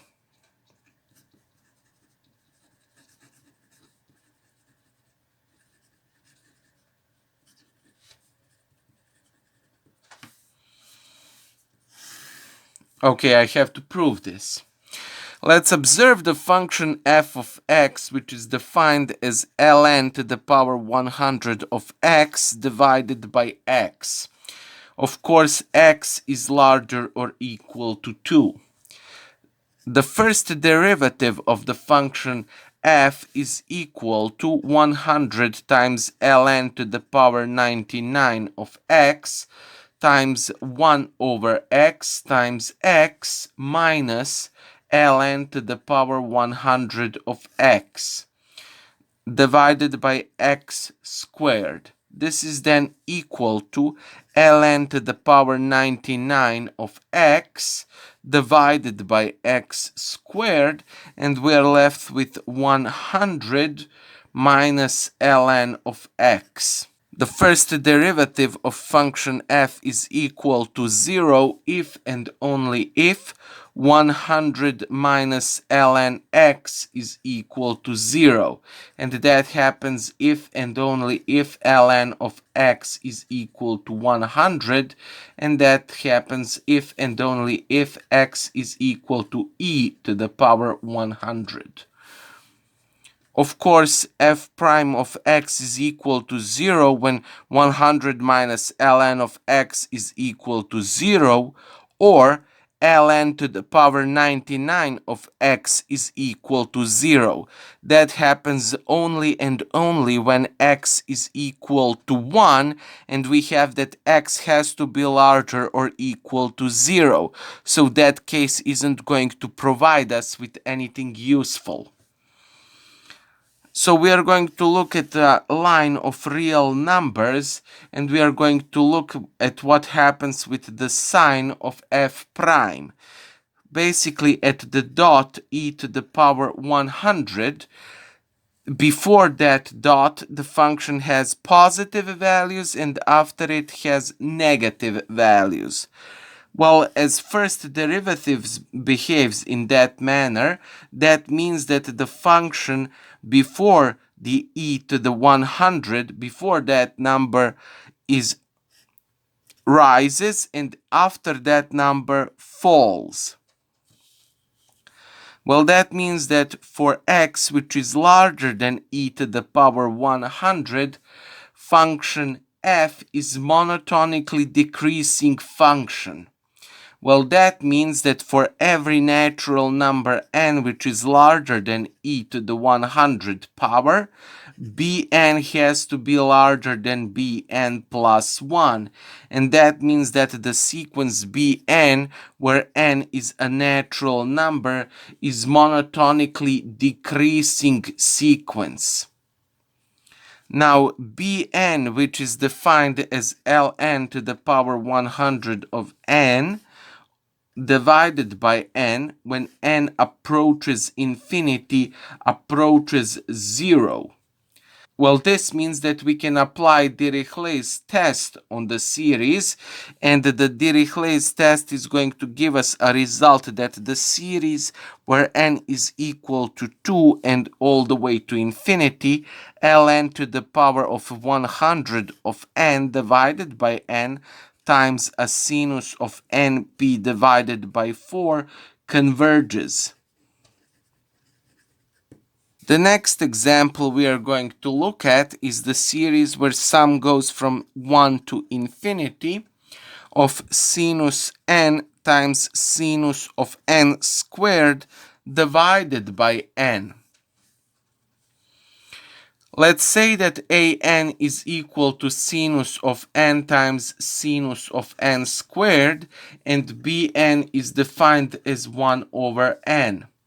The nth partial sum is then a series where k goes from 1 to n, ak, and that is equal to sum from 1 to n of sinus k times sinus of k squared. We are going to use the same trigonometrical identity from the last problem, so we finally get that Sn is equal to sinus 1 times sinus 1 squared plus sinus 2 squared plus sinus 3 squared, and so on, sinus n times sinus of n squared.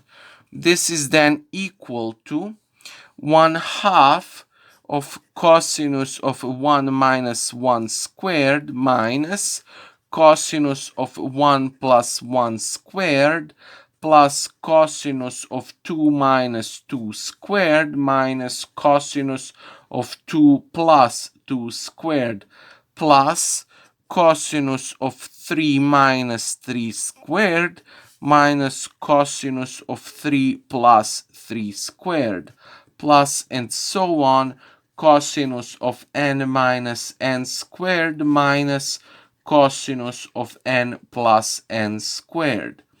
This is then going to be equal to 1/2 of cosinus 0 minus cosinus 2 plus cosinus 2 minus a cosinus 6 plus cosinus 6 minus cosinus 12 plus, and so on, cosinus of n minus n squared minus a cosinus of n plus n squared. This is then going to be equal to 1/2 of cosinus 0. These are going to cancel out, minus cosinus of n plus n squared. And this is equal to 1/2 1 minus cosinus of n plus n squared. Well, now Sn under the absolute value is equal to 1/2 of 1 minus cosinus of n plus n squared under the absolute value, and this is smaller or equal to 1/2 times 1 plus under the absolute value cosinus of n plus n squared. This is then smaller or equal to 1/2, 1 plus 1, and that is equal to 1.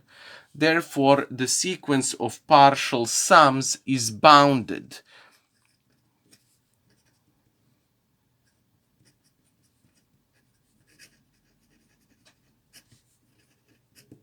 Bn was defined as 1 divided by n, and when we let n approach infinity, this is going to approach 0. N is smaller than n plus 1, and that means that 1 over n is larger than 1 over n plus 1, and that means that Bn is larger than Bn plus 1. Well, that means that the sequence Bn, where n is a natural number, monotonically converges to 0.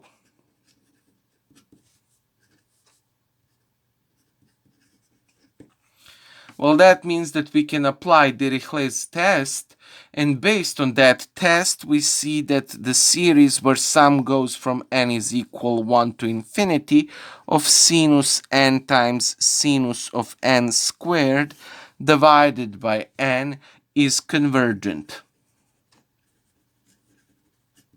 Now, the next problem we are going to look at is the series where sum goes from n is equal 1 to infinity of negative 1 to the power n times sinus squared of n divided by n. This is of course equal to series where sum goes from 1 to infinity minus 1 to the power n divided by n times 1 minus cosine of 2n divided by 2. This is then equal to a series where sum goes from n is equal to 1 to infinity minus 1 to the power n divided by 2n minus a series where sum goes from 1 to infinity minus 1 to the power n cosine of 2n divided by 2n. This equality can only be written if and only if both of these series are convergent. So we have to prove that both of these series are convergent. Now, I used in this equation here that sinus squared of alpha is equal to 1 minus cosine of 2 alpha times 1/2. I have to prove this. Cosine squared of alpha plus sine squared of alpha is equal to 1. Cosine squared of alpha minus sine squared of alpha is equal to a cosine of 2 alpha. Both of these are famous trigonometrical identities. When we subtract these two, we get that 2 sinus squared of alpha is equal to 1 minus cosine of 2 alpha. So we get that sine of squared alpha is equal to 1 minus cosine of 2 alpha divided by 2. Okay, now let's prove the convergency of the series sum where n goes from 1 to infinity minus 1 to the power n divided by 2n. An under the absolute value is equal to negative 1 to the power n divided by 2n, and that is equal to 1 over 2n. When we let n approach infinity, this is going to approach 0. N is smaller than n plus 1, and that means that 2n is smaller than 2 times n plus 1. This means that 1 over 2n is larger than 1 divided by 2 times n plus 1. This means that an under the absolute value is larger than an plus 1 under the absolute value. So the sequence an monotonically converges to 0. Now we can use Leibnitz test, and based on the Leibnitz test, we see that the series where sum goes from 1 to infinity minus 1 to the power n over 2n is convergent. Now I have to prove the convergency of the second series, and that is the series where sum goes from n is equal 1 to infinity minus 1 to the power n times cosine of 2n divided by 2n. Let's say that an is equal to minus 1 to the power n divided by 2n, and bn is equal to cosine of 2n. An under the absolute value is then going to be equal to minus 1 to the power n divided by 2n under the absolute value, and this is equal to 1 over 2n. When we let n approach infinity, this is going to approach 0. N is smaller than n plus 1, and that means that 2n is smaller than 2n plus 1. And that means that 1 over 2n is larger than 1 over 2n plus 1. Well, that means that an under the absolute value is larger than an plus 1 under the absolute value. Therefore, the sequence an, where n is a natural number, monotonically converges to 0.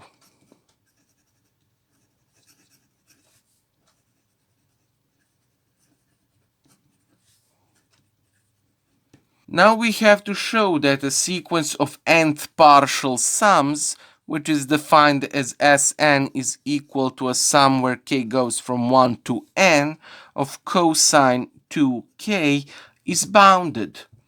Sn is then equal to a cosine of 2 plus cosine of 4 plus cosine of 6 and so on, cosine of 2n. Now, if Sn is equal to a cosine alpha plus cosine 2 alpha plus cosine 3 alpha plus and so on, cosine of n alpha, this is also equal to 1 over 2 times cosine of alpha half times 2 cosine of alpha half, and in bracket we are going to write what we are left with. Cosine alpha plus cosine 2 alpha, cosine 3 alpha, and so on, cosine of n alpha.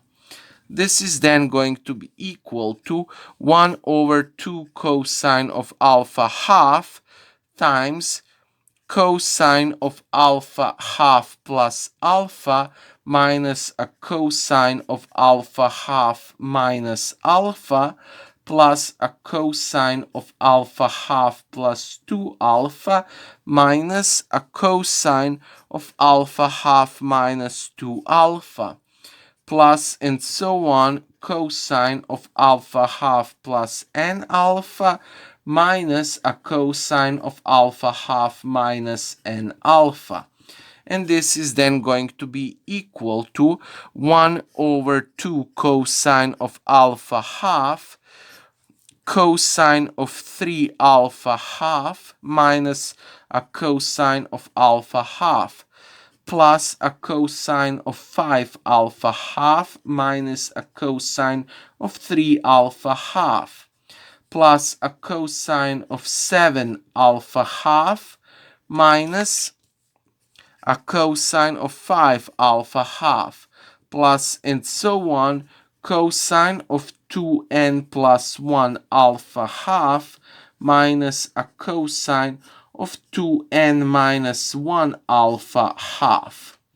And this is going to be equal to 1 over 2 cosine of alpha half. These are going to cancel out. These are going to cancel out, and this is going to cancel out. Of course, this is going... Oh, no, that one is not going to cancel out. This one is going to cancel out. This one remains. We are left with negative cosine of alpha half plus a cosine of 2n plus 1 alpha half. Now we see that Sn, which is equal to a cosine of 2 plus cosine of 4 plus a cosine of 6 plus and so on, cosine of 2n is equal to cosine of alpha plus cosine of 2 alpha plus cosine of 3 alpha, and so on, cosine of n alpha, where alpha is equal to 2. So this is then going to be equal 1 over 2 cosine of alpha half times cosine of 2n plus 1 alpha half minus a cosine of alpha half. This is then equal to 1 divided by 2 cosine of 2 over 2, cosine of 2n plus 1, 2 over 2 minus cosine of 2 over 2. This is then equal to 1 over 2 cosine of 1, cosine of 2n plus 1 minus cosine of 1. Under the absolute value, Sn is equal to absolute value of 1 over 2 cosine of 1, cosine of 2n plus 1 minus cosine of 1, and that is smaller or equal to 1 divided by 2 cosine of 1, absolute value of cosine 2n plus 1, plus absolute value of cosine of 1, which is smaller or equal to 1 divided by 2 cosine of 1 times 2, which is then equal to 1 over cosine of 1. Therefore, the sequence of nth partials sums, Sn, where n is a natural number, is bounded. Now we see that we can use Dirichlet's test, and based on that test, the series where n goes from 1 to infinity, negative 1 to the power n, cosine of 2n divided by 2n, is convergent. Now we had the equation that sum where n goes from 1 to infinity minus 1 to the power n of sinus squared of n divided by n is equal to a sequence n to a series where n goes from 1 to infinity minus 1 to the power n divided by 2n minus a sum where n goes from 1 to infinity of negative 1 to the power n cosine of 2n divided by 2n. We have proven that this series converges. We have also proven that this series converges. As both of these series are convergent, this equation holds true, and that means that the series we are left with, sum where n goes from 1 to infinity minus 1 to the power n, sinus squared of n divided by n, is convergent. The next problem which we are going to solve, the text is as follows. Using the series, prove limits when n approaches infinity of 100 to the power n divided by n factorial is equal to 0. Proof. Okay, let's observe the series, sum where n goes from 1 to infinity, 100 to the power n divided by n factorial. The base of this series is 100 to the power n divided by n factorial, and an plus 1 divided by an is equal to 100 to the power n plus 1 over n plus 1 factorial over 100 to the power n over n factorial. This is then equal to 100 times 100 to the power n times n factorial divided by n plus 1 times n factorial times 100 to the power n. these are going to cancel out, and we are left with 100 over n plus 1. When n approaches infinity, this is going to approach 0. We see that a constant d, which was defined as a limit superior when n approaches infinity of absolute value of an plus 1 over an, is equal to 0, which is smaller than 1. We can use Alembert's test, and we see based on that test that the series where n goes from 1 to infinity, 100 to the power n divided by n factorial is convergent. For every convergent series, the base has to approach 0 where n approaches infinity. Well, that means that a limit when n approaches infinity of the base of this series, which is 100 to the power n over n factorial, must be equal to 0. Okay, let's now discuss Cauchy's integral test. If a function f which maps an interval from 1 to infinity, where 1 is included in the interval, maps it to R, the set of real numbers, and this function is non-negative, monotonically decreasing, and continuous, then the series sum where n goes from 1 to infinity, f of n, and integral which goes from 1 to infinity f of x dx are equiconvergent. Now, before I show you some examples of how this integral test is used, I would like to tell you that you should always remember this integral test because it is used most often in statistics when dealing with large numbers theorem. All the other tests which we have done in this video, you have to know them when you are doing your test and your professor is going to grade you on it. But this test you should know forever. It is extremely important.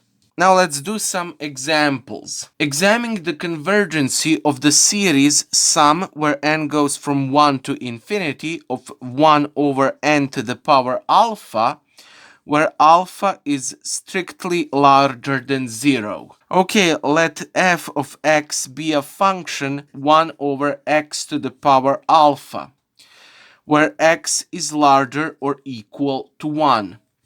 For x which is larger or equal to 1 and alpha larger or 0, we have that x to the power alpha is larger or equal to 1.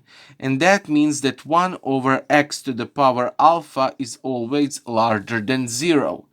Therefore, function f is non-negative.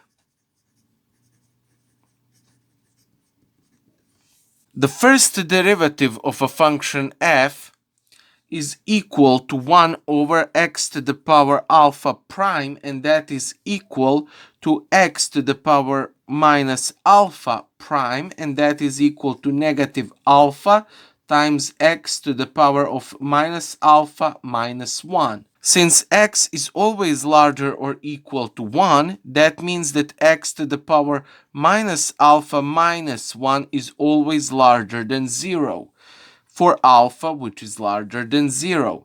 And that basically means that this is always smaller than 0.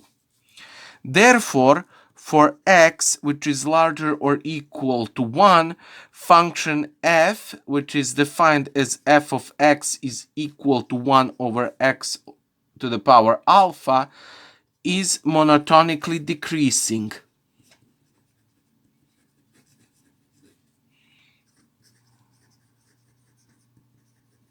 Based on the Cauchy's integral test, we see that the series where sum goes from 1 to infinity of f of n and an integral which goes from 1 to infinity f of x dx are equiconvergent.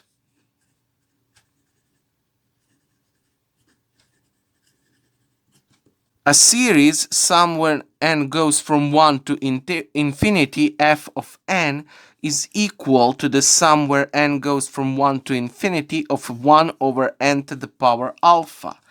Integral 1 to infinity of f of x dx is equal to an integral from 1 to infinity of 1 over x to the power alpha. Now this integral is equal to an integral from 1 to infinity of x to the power minus alpha dx, and that is equal to a limit when m approaches infinity of an integral 1 to m x to the power minus alpha dx, and that is of course equal to a limit when n approaches infinity of x to the power minus alpha plus 1 divided by minus alpha plus 1, and that happens in the borders from 1 to m. This is then equal to 1 over 1 minus alpha limit when m approaches infinity of m to the power minus alpha plus 1 minus 1, which is then equal to a negative 1 over 1 minus alpha plus 1 over 1 minus alpha limit when m approaches infinity 1 divided by m to the power alpha minus 1. And of course, doing this integral this way has sense only when alpha is different than 1. For alpha which is equal to 1, we have ln of absolute value of x as a primitive function. So the first case we get is for alpha, which is between 0 and 1, and we get the following. Negative 1 is then smaller than alpha minus 1, which is smaller than 1 minus 1, which is equal to 0. And that means that alpha minus 1 is smaller than 0, and that means that negative alpha minus 1 is larger than 0.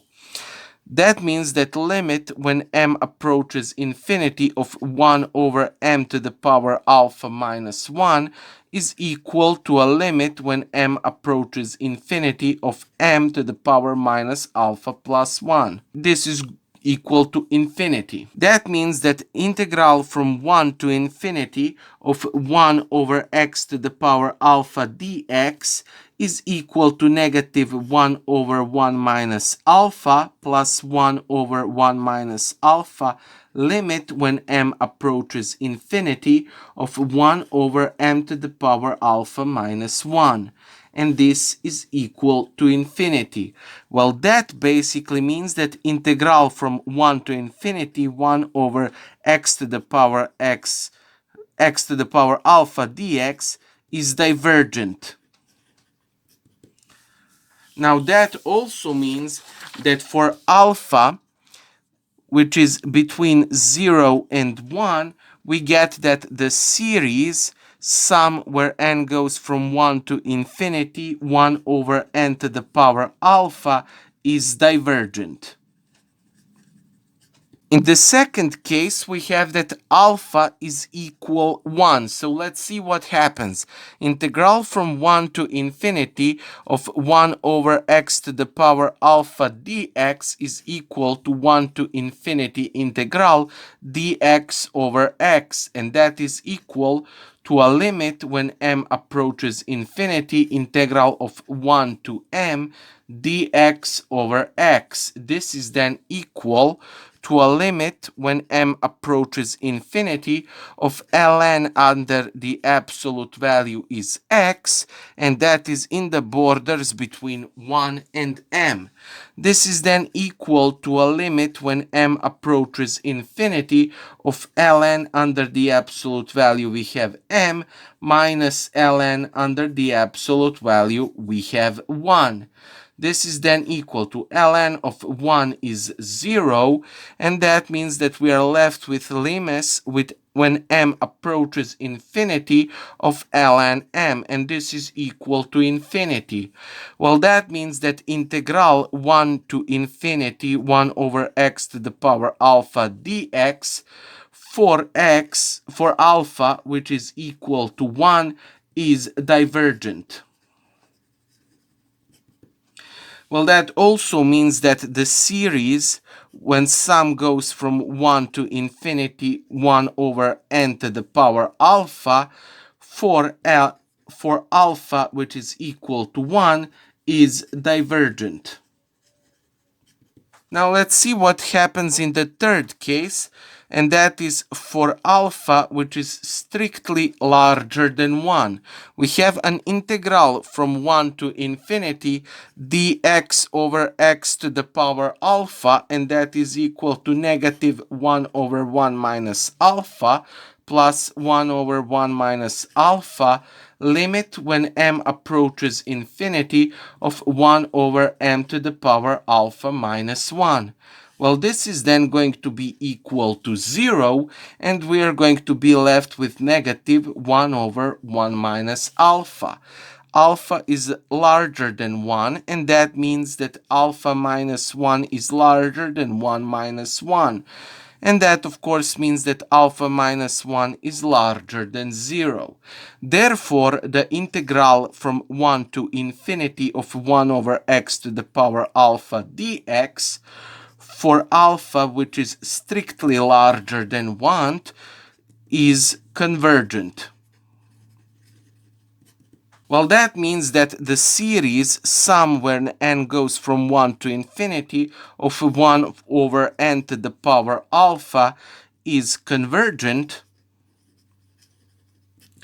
for alpha, which is strictly larger than 1. And finally, we have the following situation for this series. Sum when n goes from 1 to infinity of 1 over n to the power alpha. It is divergent for all alphas which are smaller or equal to 1 and larger than 0, and it is convergent for alpha which is strictly larger than 1. Now we have one interesting problem. Examining the convergency of the following series.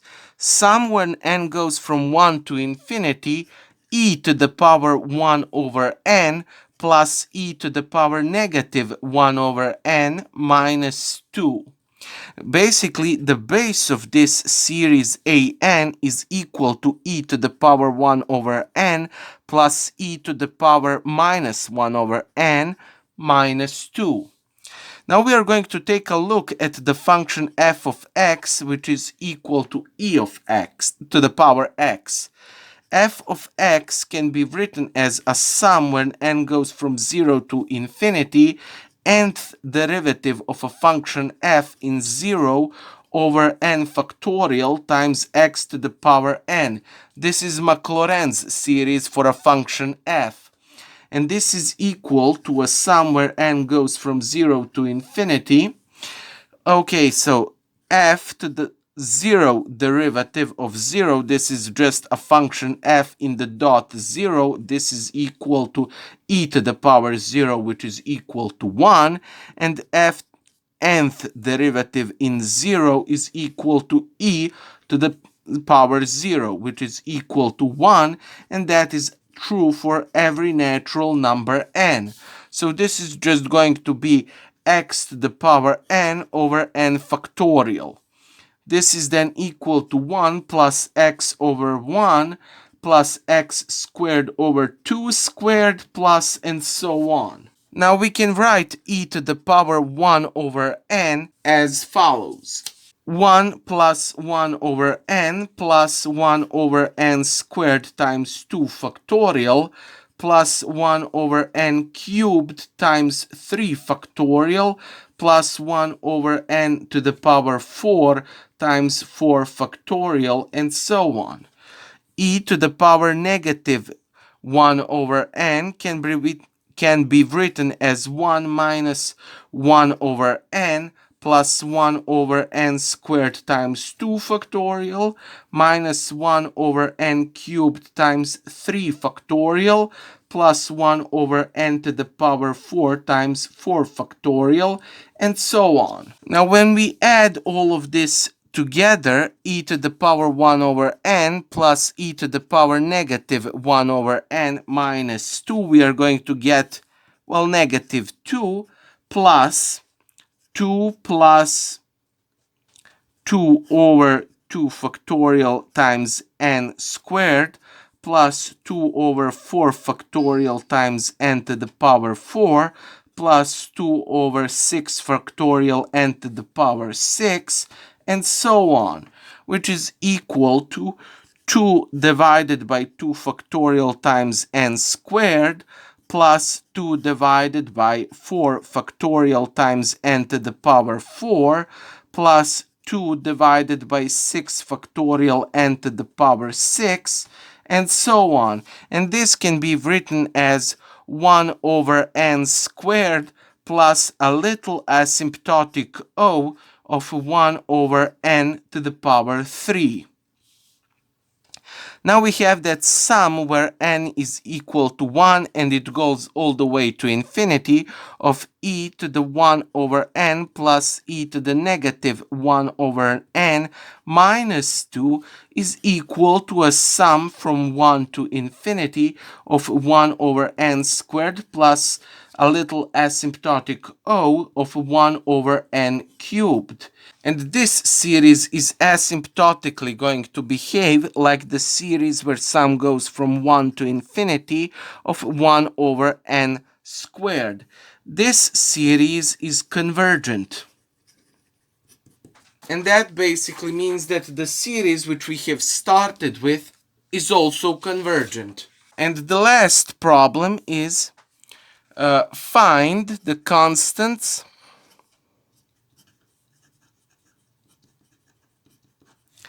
A and B such that the series sum where n goes from 1 to infinity of a square root of n plus 1 plus a times a square root of n plus 1 plus a b square root of n is convergent.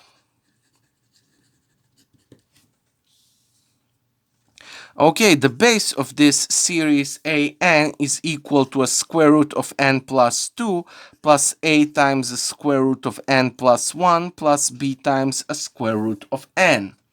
We are going to take a look at the function f, which is equal to 1 plus x to the power alpha. Now f prime becomes alpha times 1 plus x to the power alpha minus 1.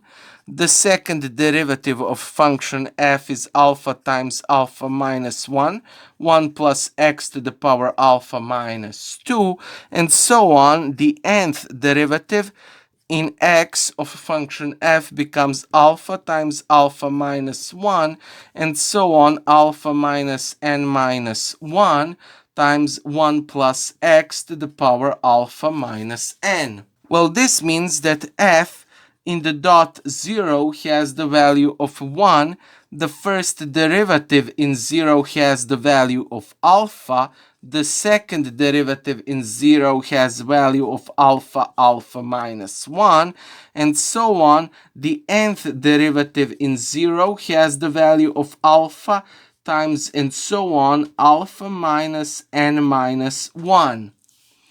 Now 1 plus x to the power alpha can be written in its Maclaurin's series as a sum where n goes from 0 to infinity, f nth derivative in 0 over n factorial times x to the power n, and then this is equal to 1 over 0 factorial times x to the power 0 plus alpha over 1 factorial times x to the power 1 plus alpha minus 1 over 2 factorial x squared, and so on, alpha times and so on, alpha minus n minus 1 divided by n factorial x to the power n, and so on. This series is convergent for x which is under the absolute value smaller than 1. Now, using this knowledge, we can write a square root of n plus 2 as a square root of n 1 plus 2 divided by n, and that is equal to a square root of n times a square root of 1 plus 2 divided by n. This is then equal to a square root of n times 1 plus 2 divided by n to the power 1/2. This is then equal, basically x is 2 over n and alpha is 1/2. Remember, x under the absolute value has to be smaller than 1, and 2 divided by n under the absolute value is smaller than 1. This is equivalent to 2 being smaller than n. Well, this is a series that we are dealing with, so n is any natural number. So there exists a natural number n0 such that every natural number n which is larger than n0 is larger than 2, and we can see that n0 is equal to 2. It's really nothing special. So this finally becomes a square root of n times 1 plus 1/2, 2 divided by n, plus 1/2, 1/2 minus 1, over 2, 2 divided by n squared, plus a little asymptotic o of 1 divided by n squared.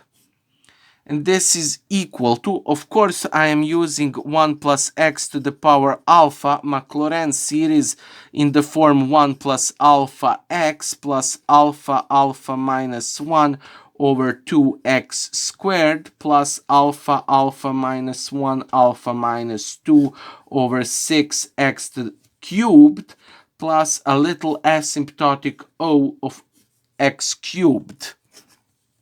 So this finally becomes a square root of n plus 1 divided by a square root of n minus 1 divided by 2n square root of n plus a little asymptotic o of 1 over n square root of n.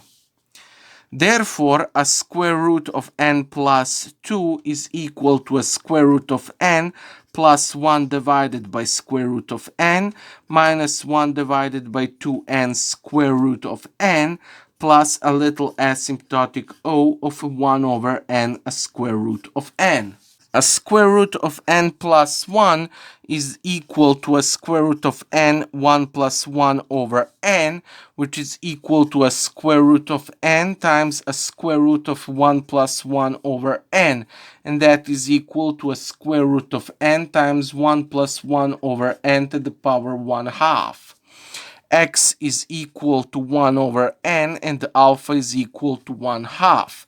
This is then equal to a square root of n, 1 plus 1/2 times 1 over n, plus 1/2, 1 minus 1/2, over 2 times 1 over n squared, plus a little asymptotic o of 1 over n squared. This is then equal to a square root of n times 1 plus 1 over 2n minus 1 over 8 n squared plus a little asymptotic o of 1 over n squared.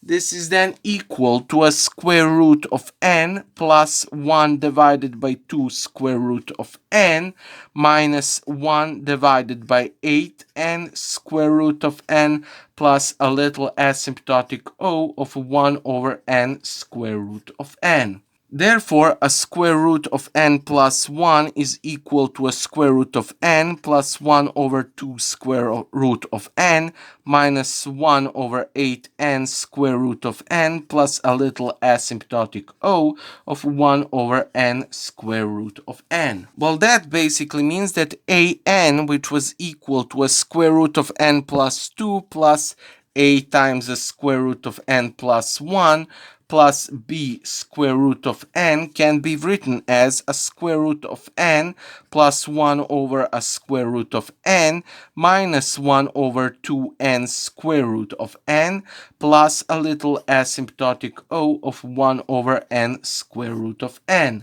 plus a times a square root of n plus 1 over 2 square root of n minus 1 over 8n square root of n plus a little asymptotic o of 1 over n square root of n plus b times a square root of n.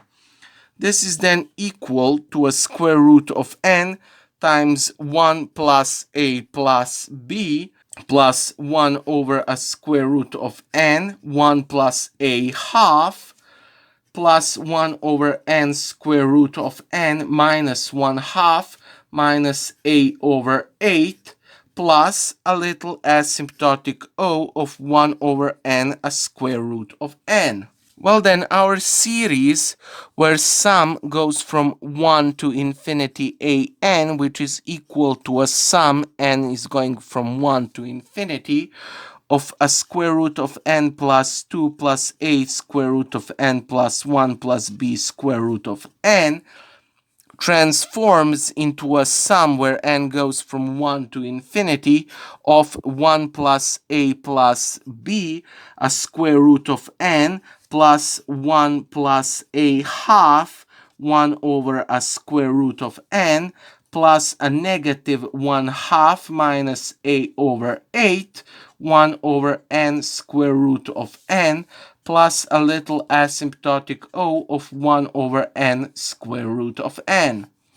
This is then equal to 1 plus a plus b, a sum where n goes from 1 to infinity, square root of n, plus 1 plus a over 2, sum where n goes from 1 to infinity, 1 over square root of n, plus negative 1 half minus a over 8, sum where n goes from 1 to infinity, 1 over n times square root of n. This is not equal. This is going to asymptotically behaves as this, but it is going to asymptotically behave as this only and only if this is convergent, this sum right here is convergent, and this sum right here is convergent.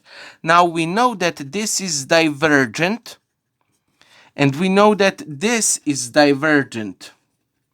We also know that this is convergent. Now, because these two are divergent, for the asymptotically behaves like to be true, 1 plus a plus b has to be equal to 0. So this is entire part which is going to go to 0. And 1 plus a over 2 has to be equal to 0. So this entire divergent part also goes to 0. So let's see what a and b are. A half is equal to minus 1, and that means that a is equal to negative 2. And 1 plus 2 plus b then has to be equal to 0, and that means that minus 1, this is minus 2, minus 1 plus b has to be equal to 0, and that means that b is equal to 1. So the solution for our beginning problem is a is equal negative 2 and b is equal 1. Thank you for watching this video. If you have found it to be somewhat useful, please consider subscribing to the channel. I am also looking forward to reading your comments and suggestions.